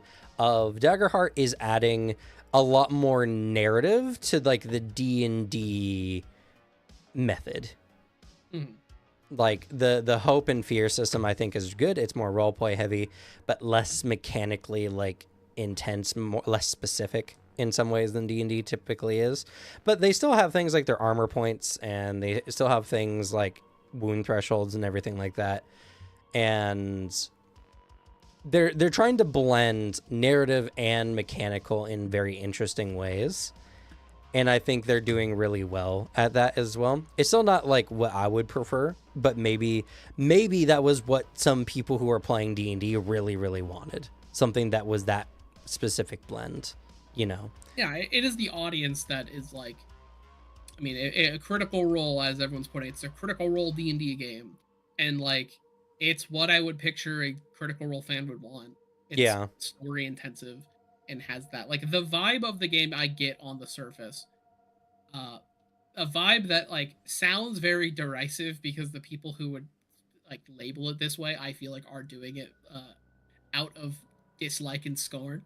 Yeah. But the type of game it is the type of, like, it's pulling the type of people who I think want to make, like, I want to make my cool OC and like role play it out. I want to have a fun narrative. Like, that type of person it's doing what people want it to do. Yeah. Uh, it's not. It's the thing it's not catching is the people who want more mechanical depth to it. But like, it's catching an audience that clearly has wanted this, and has been forced to jump away from D&D 5e to get it. Yeah.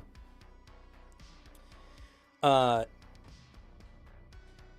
and like almost conversely, I think draw steel is kind of an interesting one of like draw steel removes some of the nitty grittiness of D&D, less modifier heavy and more like do cool things.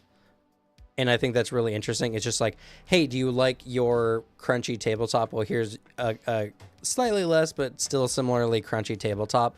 Only your characters feel more impactful, feel more like there's not like a bad spell you can select, for instance, like you could in D&D, where you just pick a spell that's just kind of bad balance overall. Like everything feels really good. And it's all about just like, all right, let's make our D&D flashier. Not necessarily more narratively driven, but flashier. And I think that's why there's a lot of people who've been out there being like, this is the new best tabletop, blah blah blah, out there for draw steel. I just think that like we're getting to a point where I feel like we're gonna start having games that have a good blend, because I feel Cosmere is very much the closest in my opinion, which is why I had such high hopes for it. I just wish they had done more, and I wish they had been afraid of D&D conversion less. Yeah. Because it's been very obvious that we don't need other D&D. Like, why do companies do this? Why do they make other D&D? Like, that's going to pull people away from who like D&D already, you know? Just like make your own thing. Yeah, it's the bit of it's banking on the people, banking on the idea that people are more willing to jump to something they know instead of the fear of trying something brand new. Yeah, and I understand. And money, yeah, exactly. It is a money, yeah. Sadly, I get it. It will get more traction than it would anywhere else. But these money tactics in the business field as well, these are always just short-term gains.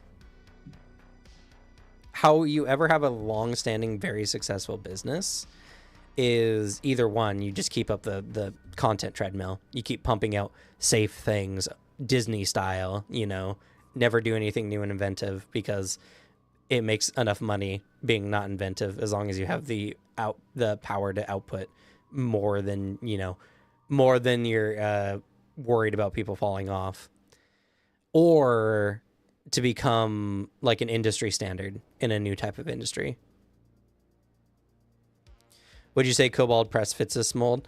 Kind of. Granted, like, I would feel just charitable comparing them to Disney. To be fair, I would feel like it would be very uncharitable to compare anyone to Disney. But, like, when it comes to, like, third-party content creators for tabletop games, I feel like a lot of the time they come from a position of they like the games and so they want to make more interesting content for those games. Typically comes from a good point. And to be fair, I'm not up to date on everything Kobold Press does, so I can't say for sure. But what I can tell you is there are a lot of third-party content creators out there who are only in it for the money, who are only doing super safe, like super simple shifts in things that don't take a lot of creativity or really any major effort to create. I would say the way that it would fit the mold in a way that Kobold Press, I don't think does fit in that.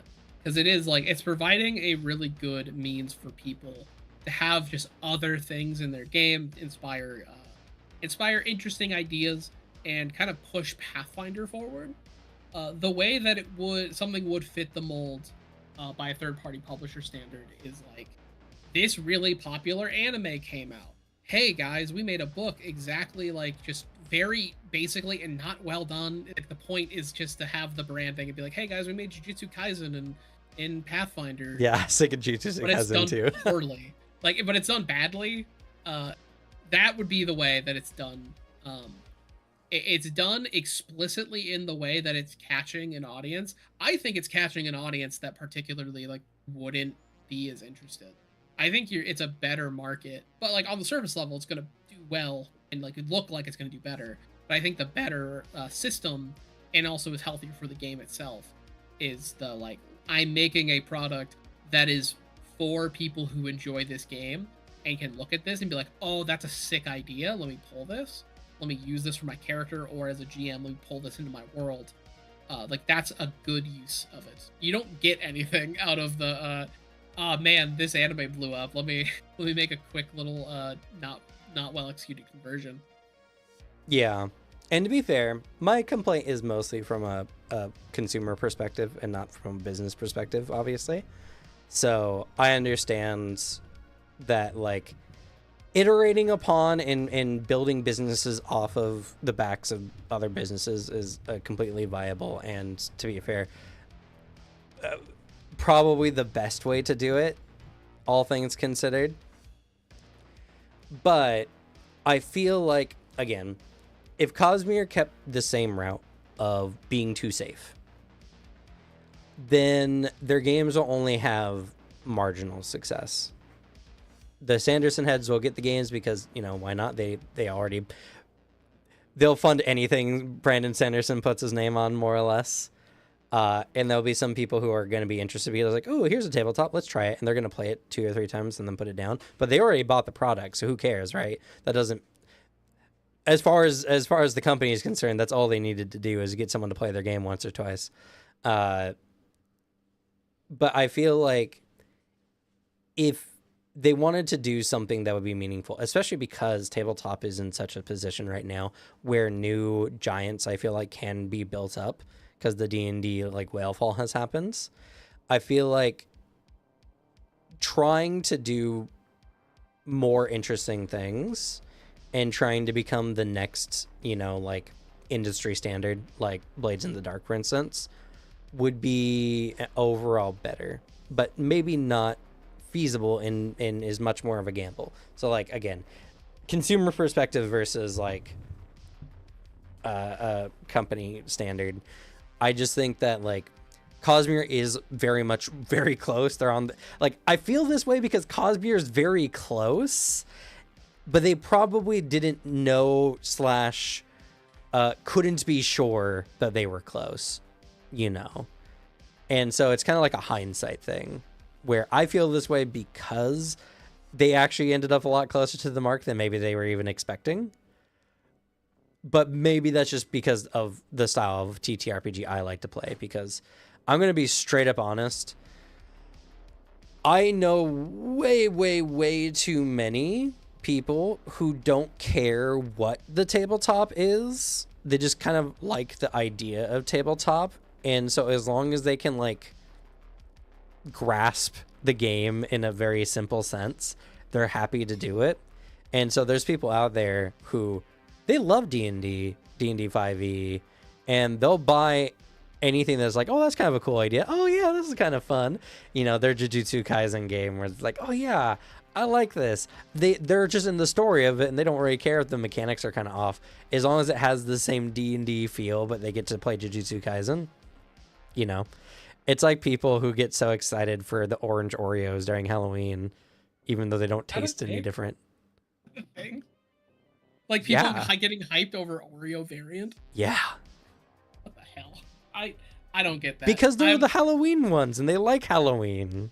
I'm too much in the camp of the old College Humor Oreo CEO video of like, you made the perfect cookie. Why do you need to make more? Who hasn't heard of an Oreo? Why do we need brand tie-ins? You know, that is a fair perspective, and honestly an enviable one, because, like, man, if you're just so down for any game, and you're just like, I like the act of playing a tabletop game and role-playing with my friends, I don't give a shit about the game, as long as it's, like, you know, functional, I can understand it. Enviable, because you can pick a game like 5e, be like, I'm rife for options of how to play and like people to find. It's good. It's better than the other alternative of the people who like the idea of tabletop, and then like you invite them to a game and then they don't play because like really they like the process of like before the game in the session 0 making an OC. Yeah. And after that there's like, I'm not playing. This is targeted at like a small handful of people I've played with and ran games for. But like it's better than that. I'll take someone who was down and like doesn't care about the game, like the system itself, than someone who doesn't care about like tabletop but likes the idea of it. More fun to play with. Yeah, I mean, it's kind of like It's like when you see people who could play like the same MMO for years and years and years, endless hours, and you're just like, I wish I could do that. I wish I could just enjoy something so simply that. I wish I could enjoy something for a long period of time and not have my attention wander so badly. I wish I had that purely because like, oh, I can't just play one game because a couple days in my brain is gonna be like, no Yeah, more. I I wish that, but I also imagine there might be a part of like the same person, the same MMO player is like, man, I wish I could find any enjoyment in shit that isn't MMO. yeah. I wish I To could be fair, feel that the is something that video happens too. There's a lot of people who play or play World of Warcraft, and they're just like, I wish I could play any other MMO than World of Warcraft. I wish I could get the same enjoyment out of any other MMO than World of Warcraft, but I just can't. I feel like that's how a lot of people felt about D&D for a very long time. It's just like, I wish I could play any other TTRPGs.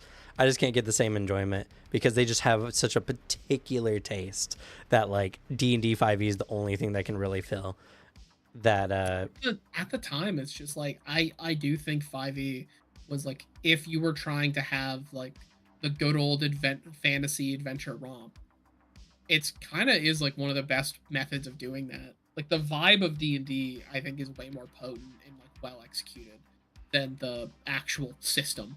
Yeah, But like you know what you're getting into in a standard D&D game. It's like there's a feeling that is like you say the words D&D game that you think of. Like the D&D movie did a fantastic job of hitting that vibe I really agree. hard. I'm sad that we're not going to get any more of that because it was really fun. Yeah, And like, would I call it a fantastic movie? It was fun. It's a fun time.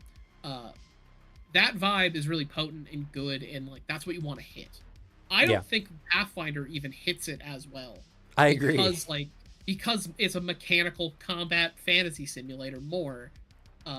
I wouldn't know if Daggerheart hits it better. Like D&D just hits that perfect vibe. I think And like Daggerheart now is hitting it better. that's good. I say that as someone who has looked into very minimal Daggerheart from like when we were planning on doing it and has not played the game. Yeah, That's my perspective on it. Of like, it seems like it is, so that's great. Because like even as someone who doesn't like 5th edition D&D, I like that vibe and I really miss it. I want that vibe. Anima's actually the closest I've had to that. It is like that's because we're doing like every aspect that isn't elves and dwarves and goblins and dragons. That part isn't there, but a long-running campaign, a very tight world that's being developed, our characters impacting the world as it goes on. That element is all there, and it also felt very open and free with like what we could actually do and partake in. It felt like the story was partially being crafted around what us players were like deciding, investing on, and what characters we brought to the table. yeah. So like that element is the D&D vibe in the best way possible. Yeah, for sure. I think Daggerheart has synthesized and like made their own the vibe, and I think that's why Daggerheart's been doing super well. And in fact, it's super funny because then when you look at Drawsteel in comparison, Drawsteel feels so devoid of the vibe in general. Yeah, it feels like it's okay. This is very mean. It feels like Daggerheart has that soul of the vibe, in caps, the vibe, proper noun, and then Right. Draw Steel is like, let's make a game that's all hype and aura farming. Yeah. Like that's what it Yeah, feels like. yeah. I gotta say, man, I had such a hard time reading through the Drawsteel book. There's just something It's about its presentation that's just god awful.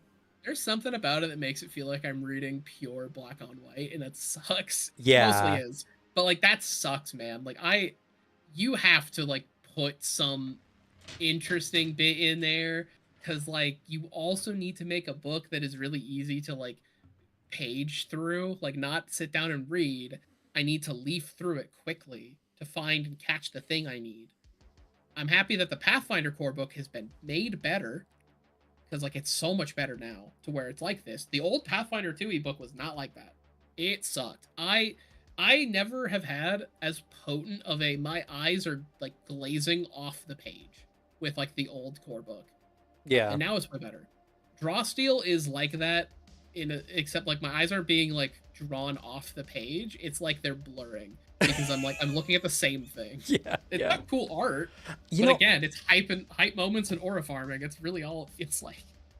but even then, like honestly, I think it was intentional. I think they were trying to go for the vibe of like the AD&D books, or like the White Dwarf, or not White Dwarf. That's the Warhammer one. You're thinking of the White Wolf. No, Maybe? there's a D&D one, Oh, okay. like magazine specifically, Oh, fair. That I wouldn't know. where it just has that same like book feel of like those old books. And knowing Matt Colville, I would not be surprised if that was like the design intent, is to make them feel like those old books for a game that's kind of very, very different direction. Because like those old books were like gritty, dungeon delving, like harsh game design, where Draw Steel is more like you're playing fantasy heroes. But like the book, oh god, Chainmail. Was it? Maybe. I feel like it was Dragon something. Let me look it up. I'm curious. D&D magazines. I mean, there is a old D&D magazine that's official magazine that's just called Dragon. Oh, it's one of the two. The two magazines for old D&D was Dragon and Dungeons. Interesting. That's fun. I think Chainmail was also one of them back in the day. Oh, fair. That makes That's sense. how Paizo started, yeah. Yeah, like. But if you look at like some of the page inserts, yeah. Like I'm gonna post this to the Discord, so Discord viewers can see. I'll put it in the tabletop discussion. This is how Draw Steel feels. Yes, that's pretty accurate. Only less pictures. Yeah, it makes sense. I think if that's the intentional vibe, that's cool. That's totally good. I don't like it. Though I can look at Draw Steel and be like, if I wanted to hit the vibe it specifically hits, other than my derisive term for it, is like I want to play a game, a cool fantasy game, but I want to specifically be Aragorn, Legolas, and Gimli. Like that is the adventure I want to have. I want to have a small party going out, being like the single-handedly solving the issue, and like we have a big pitch battle, and it's just the three of us, like almost changing the tide of it. It's that vibe. It's the stated term. They want it to be very cinematic. It feels like it's very cinematic, and that's what it's kind of built for. In the end, I don't think it feels like a game that its soul and vibe is weird. Yeah. It doesn't hit as good, but it looks like I'd have a fun one shot in it. There's no doubt about it to me that it is a fun game, but my brain cannot get joy reading the book. And I think that's kind of the hard part about it. Which is, I think, is a design problem, and it kind of feels conflicting with the intent behind the game's vibe and like its presentation, which is important. You want your game to have a vibe while you're reading it, so that people who play your game understand the vibe of what they should be doing. And it was Dragon Magazine. I think what I was getting confusing is it was called just Dragon, but every time I've heard the name before, it was called Dragon Magazine. So I think it was Dragon I was thinking of. I feel like you'd have to call it Dragon Mag, because like literally calling it like shit, let's read Dragon. You're like, huh? What? No, the magazine Dragon's okay. Yeah, it's just one of those weird ones, but it's a name that sounds like it's incomplete. It sounds like you're not saying the second part of the name. Yeah. But yeah, I don't know. I mean, this I think was an interesting conversation, and like a majority of it was mostly just Alex and I talking about, man, I like here's how the narrative seems to blend with these particular systems. More than talking about like actual like whole game systems and stuff. I think there's still some like elucidating conversations, and I think there's still some interesting elements of the discussion as it is total. But as I said, like at the very beginning, it's very objective. You know, what do you want out of your tabletop experience? Or not objective, subjective. It's like I mean, it is I think the overall point we were painting with even tangenting is Right. like games will do things differently, and games can do the same thing executed better or worse. And it's the real engine, the best engine for tabletop is, like, in my opinion, it's not fully about like the engine, it's like what type of thing is casing the engine. Like, if I'm trying to, in this big analogy, I want to run a specific type of game and I'm using the wrong engine, I'm not going to put a motorcycle engine into a car. Yeah. I'm not going to do that. If you have the engine and the frame working perfectly in tandem, you have a nice car. Yeah. Yeah, like I think we should end this off by saying like what we would think would be a really good engine. It would be fun to do that though, James. I agree. And to be fair, right? There's also just like, we're talking like base experience, base like, okay, we're gonna play tabletop. Here's what we're gonna do. None of this conversation is, hey, do we want to have a silly time? Do we want to go just try out this game system for this, or try out like Mutants and Masterminds is a game system that you could pretty much do whatever you wanted into it, and they have a very deep community of people who love that game and have done everything with it. But it's a game that I wouldn't want to play any more extensively because it's just so dense. And it's like, the only way I'd want to play that game again is if for some reason we were all joining a game with a new friend who's like, I've been GMing Mutants and Masterminds for like 20 years. Yeah. Then I'd be like, okay, yeah, sure, I'll do that. It's a game for people who enjoy it, but it's also a fun game if you just want to try out some goofy heroes with their superpowers and everything like that. It hits the superhero vibe the best, in Yeah. my opinion. And also, I am the person that has continuously said it'd be really fun to do a one-shot where we all had like different mechanical versions of like the same character from like different games, and then did like a multiverse type game where we kept shuffling systems. But like shuffling the system and the characters, like just for some parts, to be like, all right, let's try to have these engines interact with each other. And like, this isn't anything that's balanced or crazy. It'd just be funny to have like the anima character show up in like a 5e D&D world. And vice versa. It'd be really funny to be like, all right, I try to attack him. I got a 15. It's an anima character you're fighting. I think that'd be really funny. I think that'd be funny too, where it's just like, okay, you're an anima character, and you're fighting as goblins. DC's 18, and you're like, you roll 98. 98. All right, I do like. All right, well, his AC is 12 because he's wearing a little bit of armor. Okay, let me do the math real quick for damage. Yeah. I got this much over his AC. Like, that'd be really funny. That'd be really funny. That'd be really goofy. But like, honestly, I feel like the engine I would like to see more than anything, I would like to see some kind of fusion between like the Cosmere. Like, honestly, I think if Cosmere used a little bit of the Genesis system, but then you added on like the mechanical weight of anima on top of that. Like, you use the Genesis kind of dice system built in, but you have the insane like this insane ism of the people who wrote anima, who made systems for everything, just kind of stacked on top of it. I think that would be the funnest system to me. Honestly, I agree, only in the way of like, I would like on top of that, I like the idea of just having a bunch of things you can work with. I also would love I like the freedom of like the Genesis system, I guess, for it. Having that freedom to have combat encounters that aren't just like, let's get on a battle grid and fight. Like, we can express mechanically different like speeds of combat.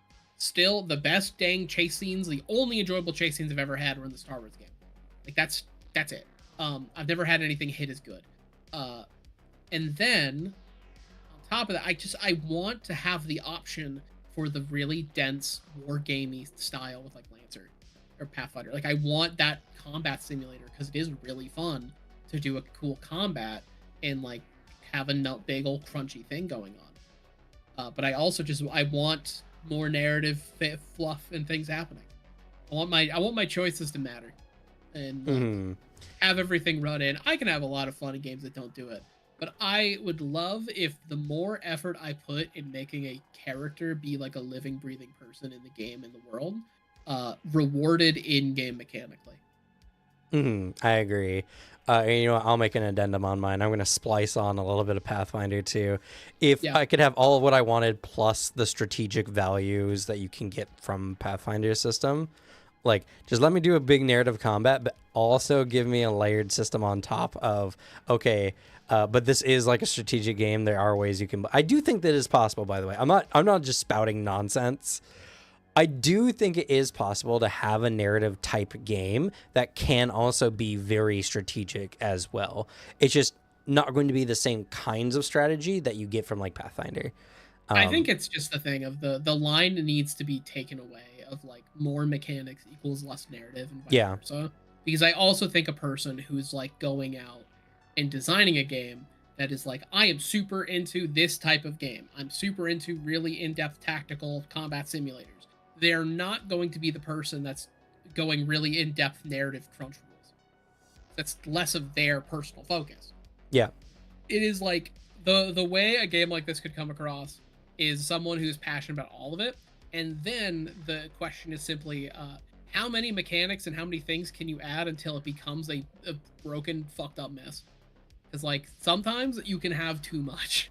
Too much bloat in your game, and it needs to be balanced properly. It'd be a hard game to make, but I think like who knows, maybe the answer for sometimes is just melding games. Like I keep saying, yo, let us have in Starfinder, give us mech suits that we can occasionally fuck around and just enter Lancer combat. My greatest fear currently is that I'm just going to have Frankenstein anima into my perfect game. Like, I mean, I don't think that's a bad thing because like it'd be fun for me.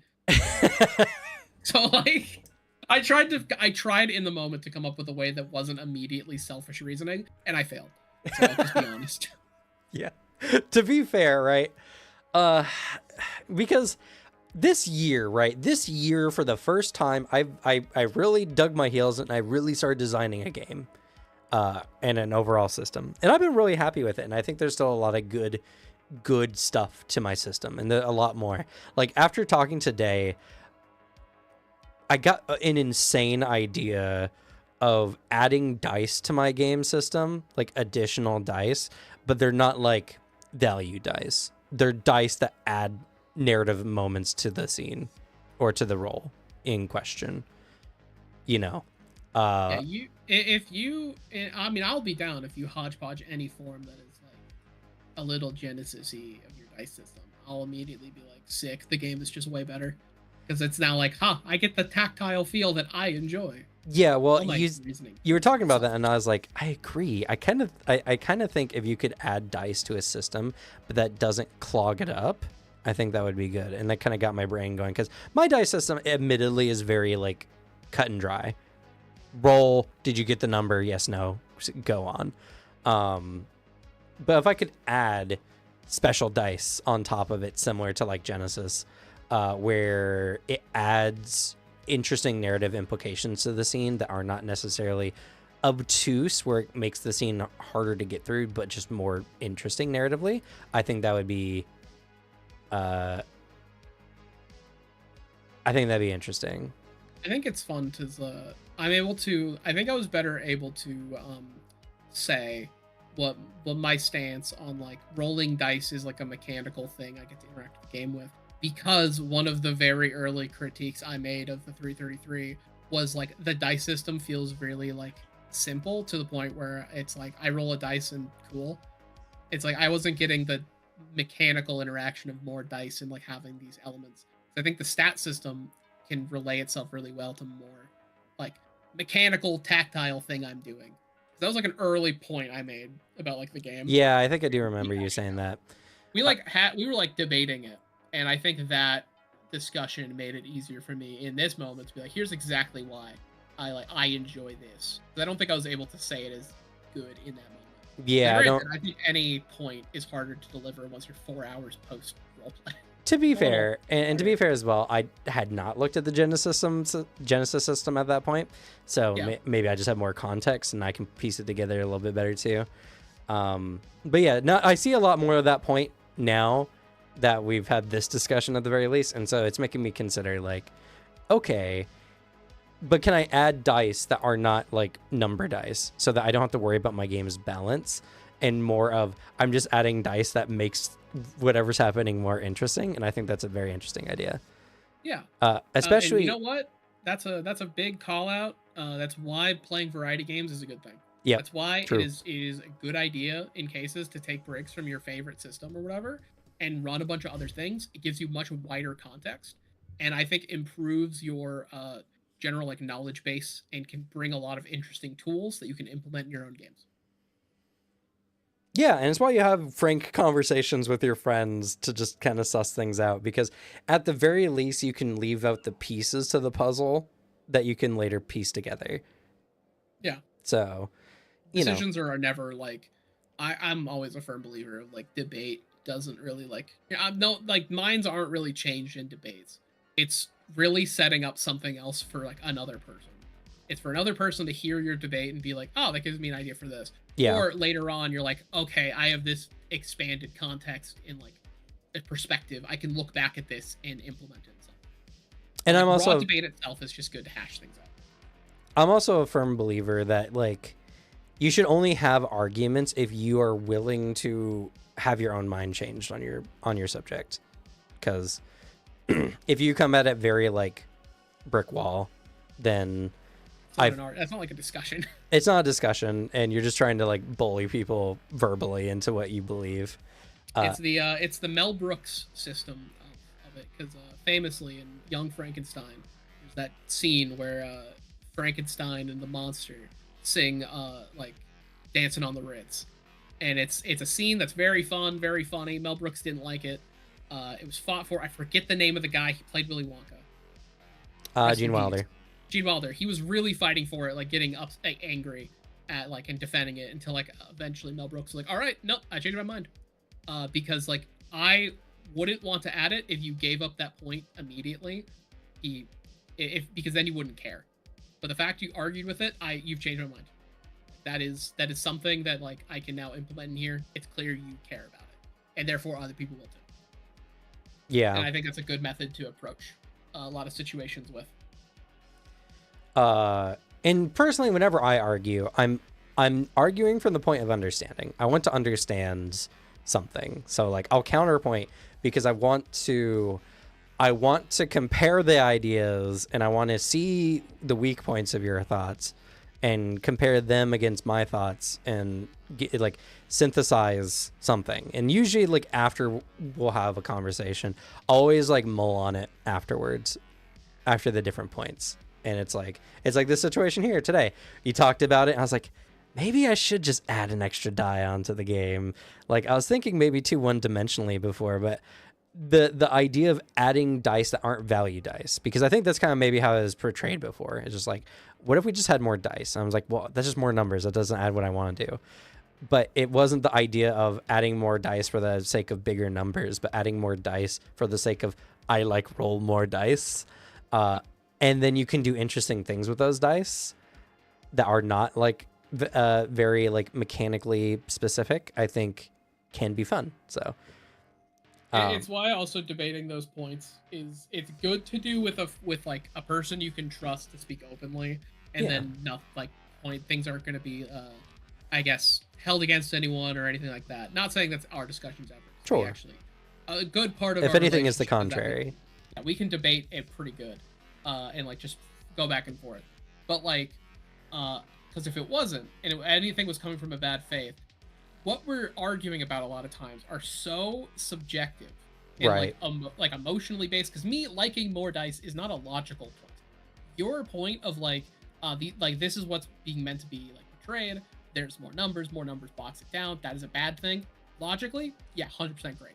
my argument is like fully in that instance an emotional, like, no, more dice is fun, and if it's ever in bad faith, it turns into a debate that's like, the fuck you mean nuh-uh? That's my feeling. I Right. feel that. You can't objection my like emotional response to something. I can't logic that away. I'm not a robot.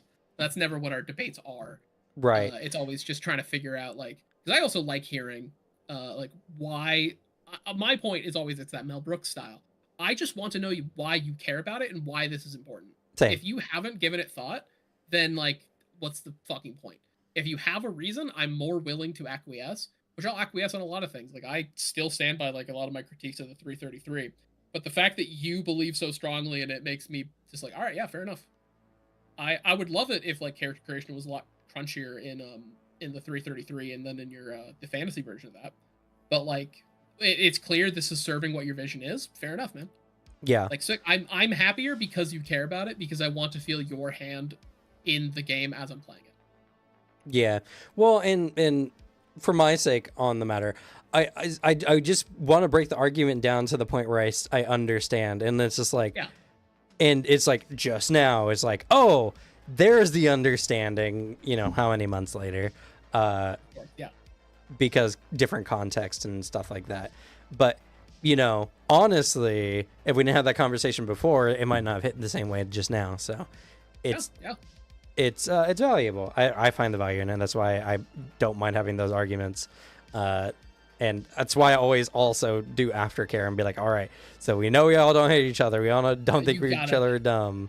Even if it doesn't need to be stated, sometimes like you always should, just to be safe. It's it's just good for reinforcement. Even if exactly, it's like, you could slap someone. You don't need to put a Band-Aid on it.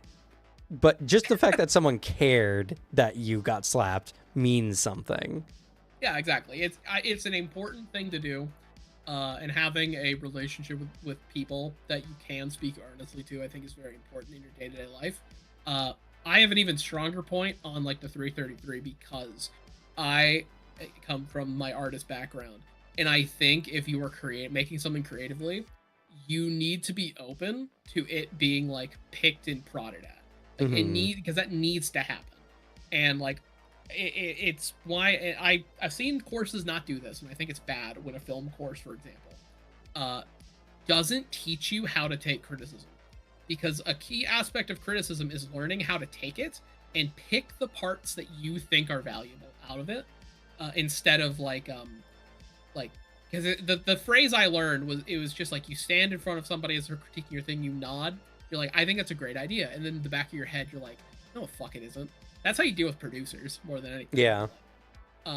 You need to have a person able to pick your shit apart, because it's not going to give you like the thing of, I completely agree with your criticism, I'm going to completely rewrite what I'm doing, but it will expose ideas of like, shit, what if I did it this way? Because like, I can now see that there's like a slight problem in this aspect. I think their solution is stupid, but what if I did it this way? And it points out things that you wouldn't have thought to tweak. And I think that's an important aspect of criticism.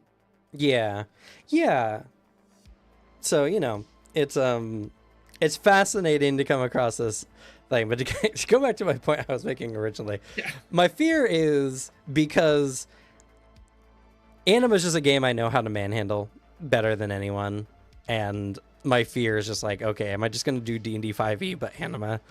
I mean, it would still be better than D&D, but it would just be exactly the thing I criticize D&D for, just an anima form. I don't think I'll ever get to that point, but I see the fear. I see the fear that you have there. That makes sense. It's only a fear because I feel the reality of it being possible. Like, that's what I am afraid of. If it was something I didn't think I would do, I wouldn't be afraid.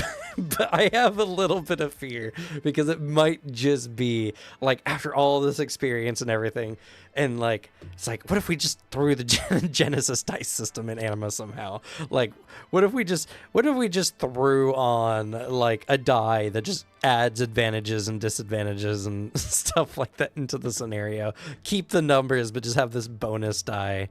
That's why I said it initially, because I was like, oh, what if I add that to my system? Oh, what if I add that to Anima instead? Yeah, I see that part. I'm like, I don't know. I don't know how good that would fit, because like it'd be really funny though to have a lot of dice on top of stupidly high numbers.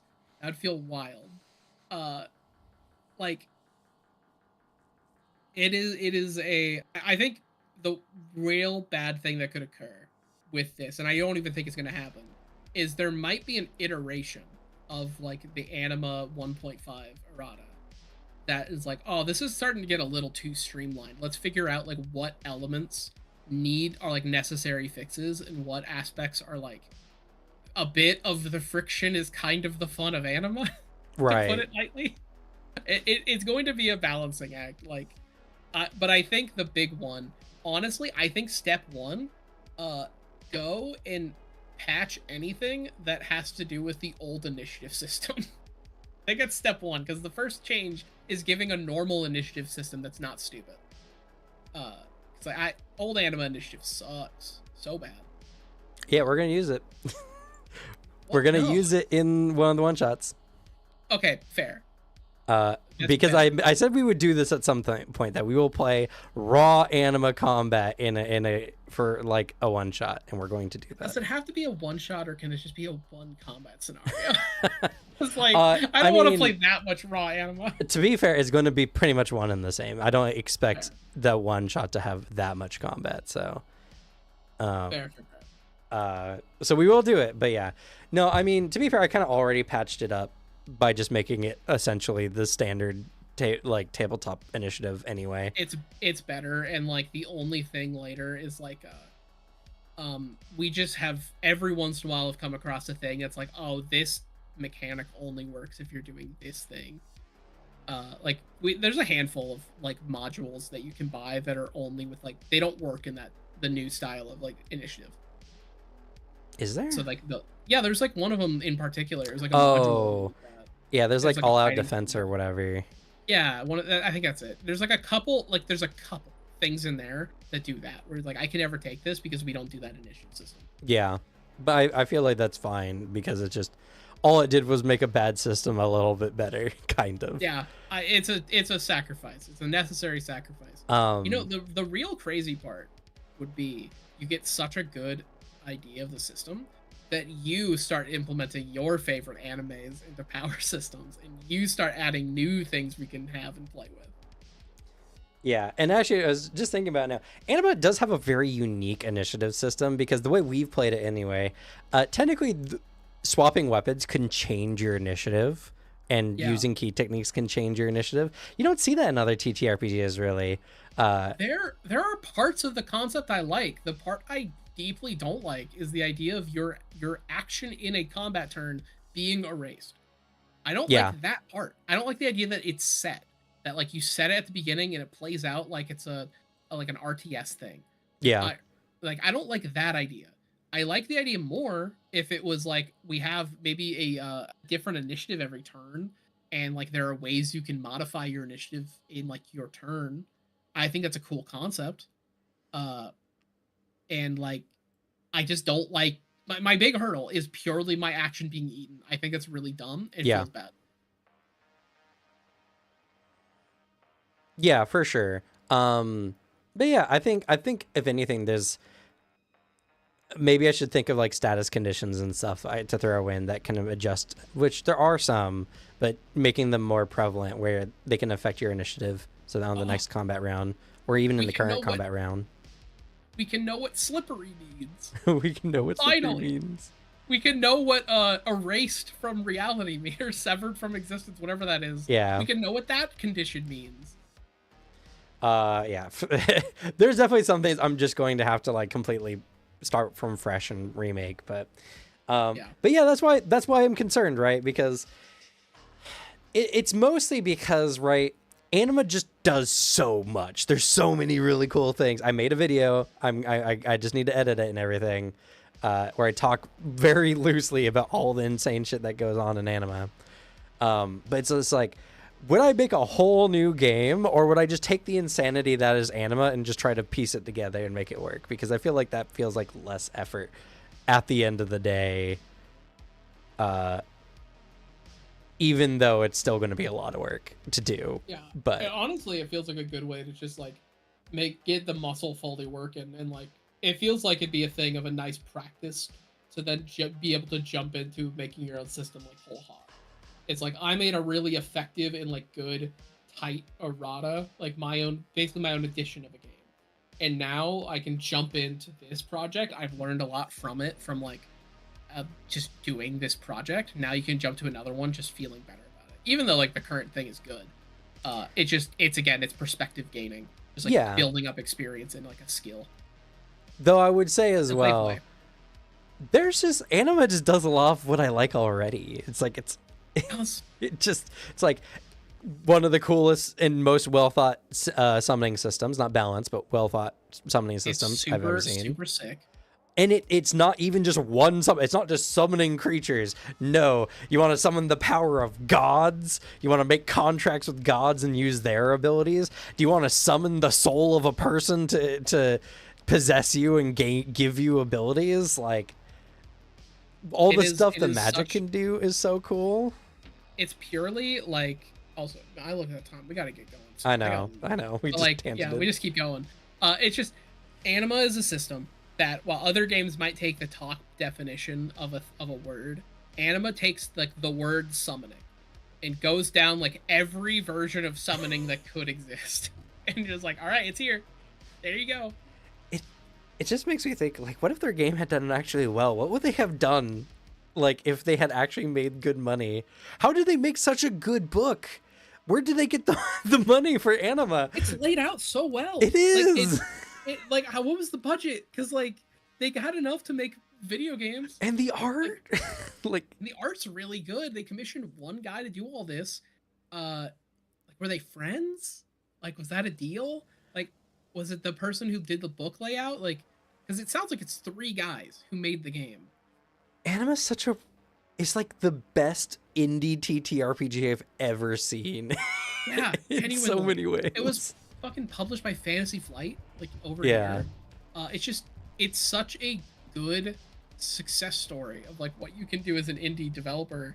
What would have happened if they kept doing it? Like, I think I've heard inklings, granted I can't read Spanish, when I've poked my head in the Anima Discord, like the official one, that I think it's like down to 1 guy. I think everyone's just kind of like done their own thing. And I think there's some big health issues. Yeah. That were like stopping him from fully making Anima 2.0. So I think they still, in the background, like there's still a lot of work being done for Anima 2nd edition. But I don't know. Nothing's been like even shown on their website for like 2 years. No, it was like years ago I saw that like he was working on it, but there might have been some health issues. But it sounds like he's doing better, but like it's health issues. Yeah, but it just, again, it's the most tragic. It's like Anthem, but for TTRPGs. Yeah, honestly. But that's gonna be it for us. Thank you all so much for watching. Alex, anything you want to leave us off with before we head out today? Give me like a good few days. If you go check out my channel, Glue Boy, you'll see a video on Clan Hakata. Finally, part 3 of the Hakata series. Got it all written out, so recording it soon.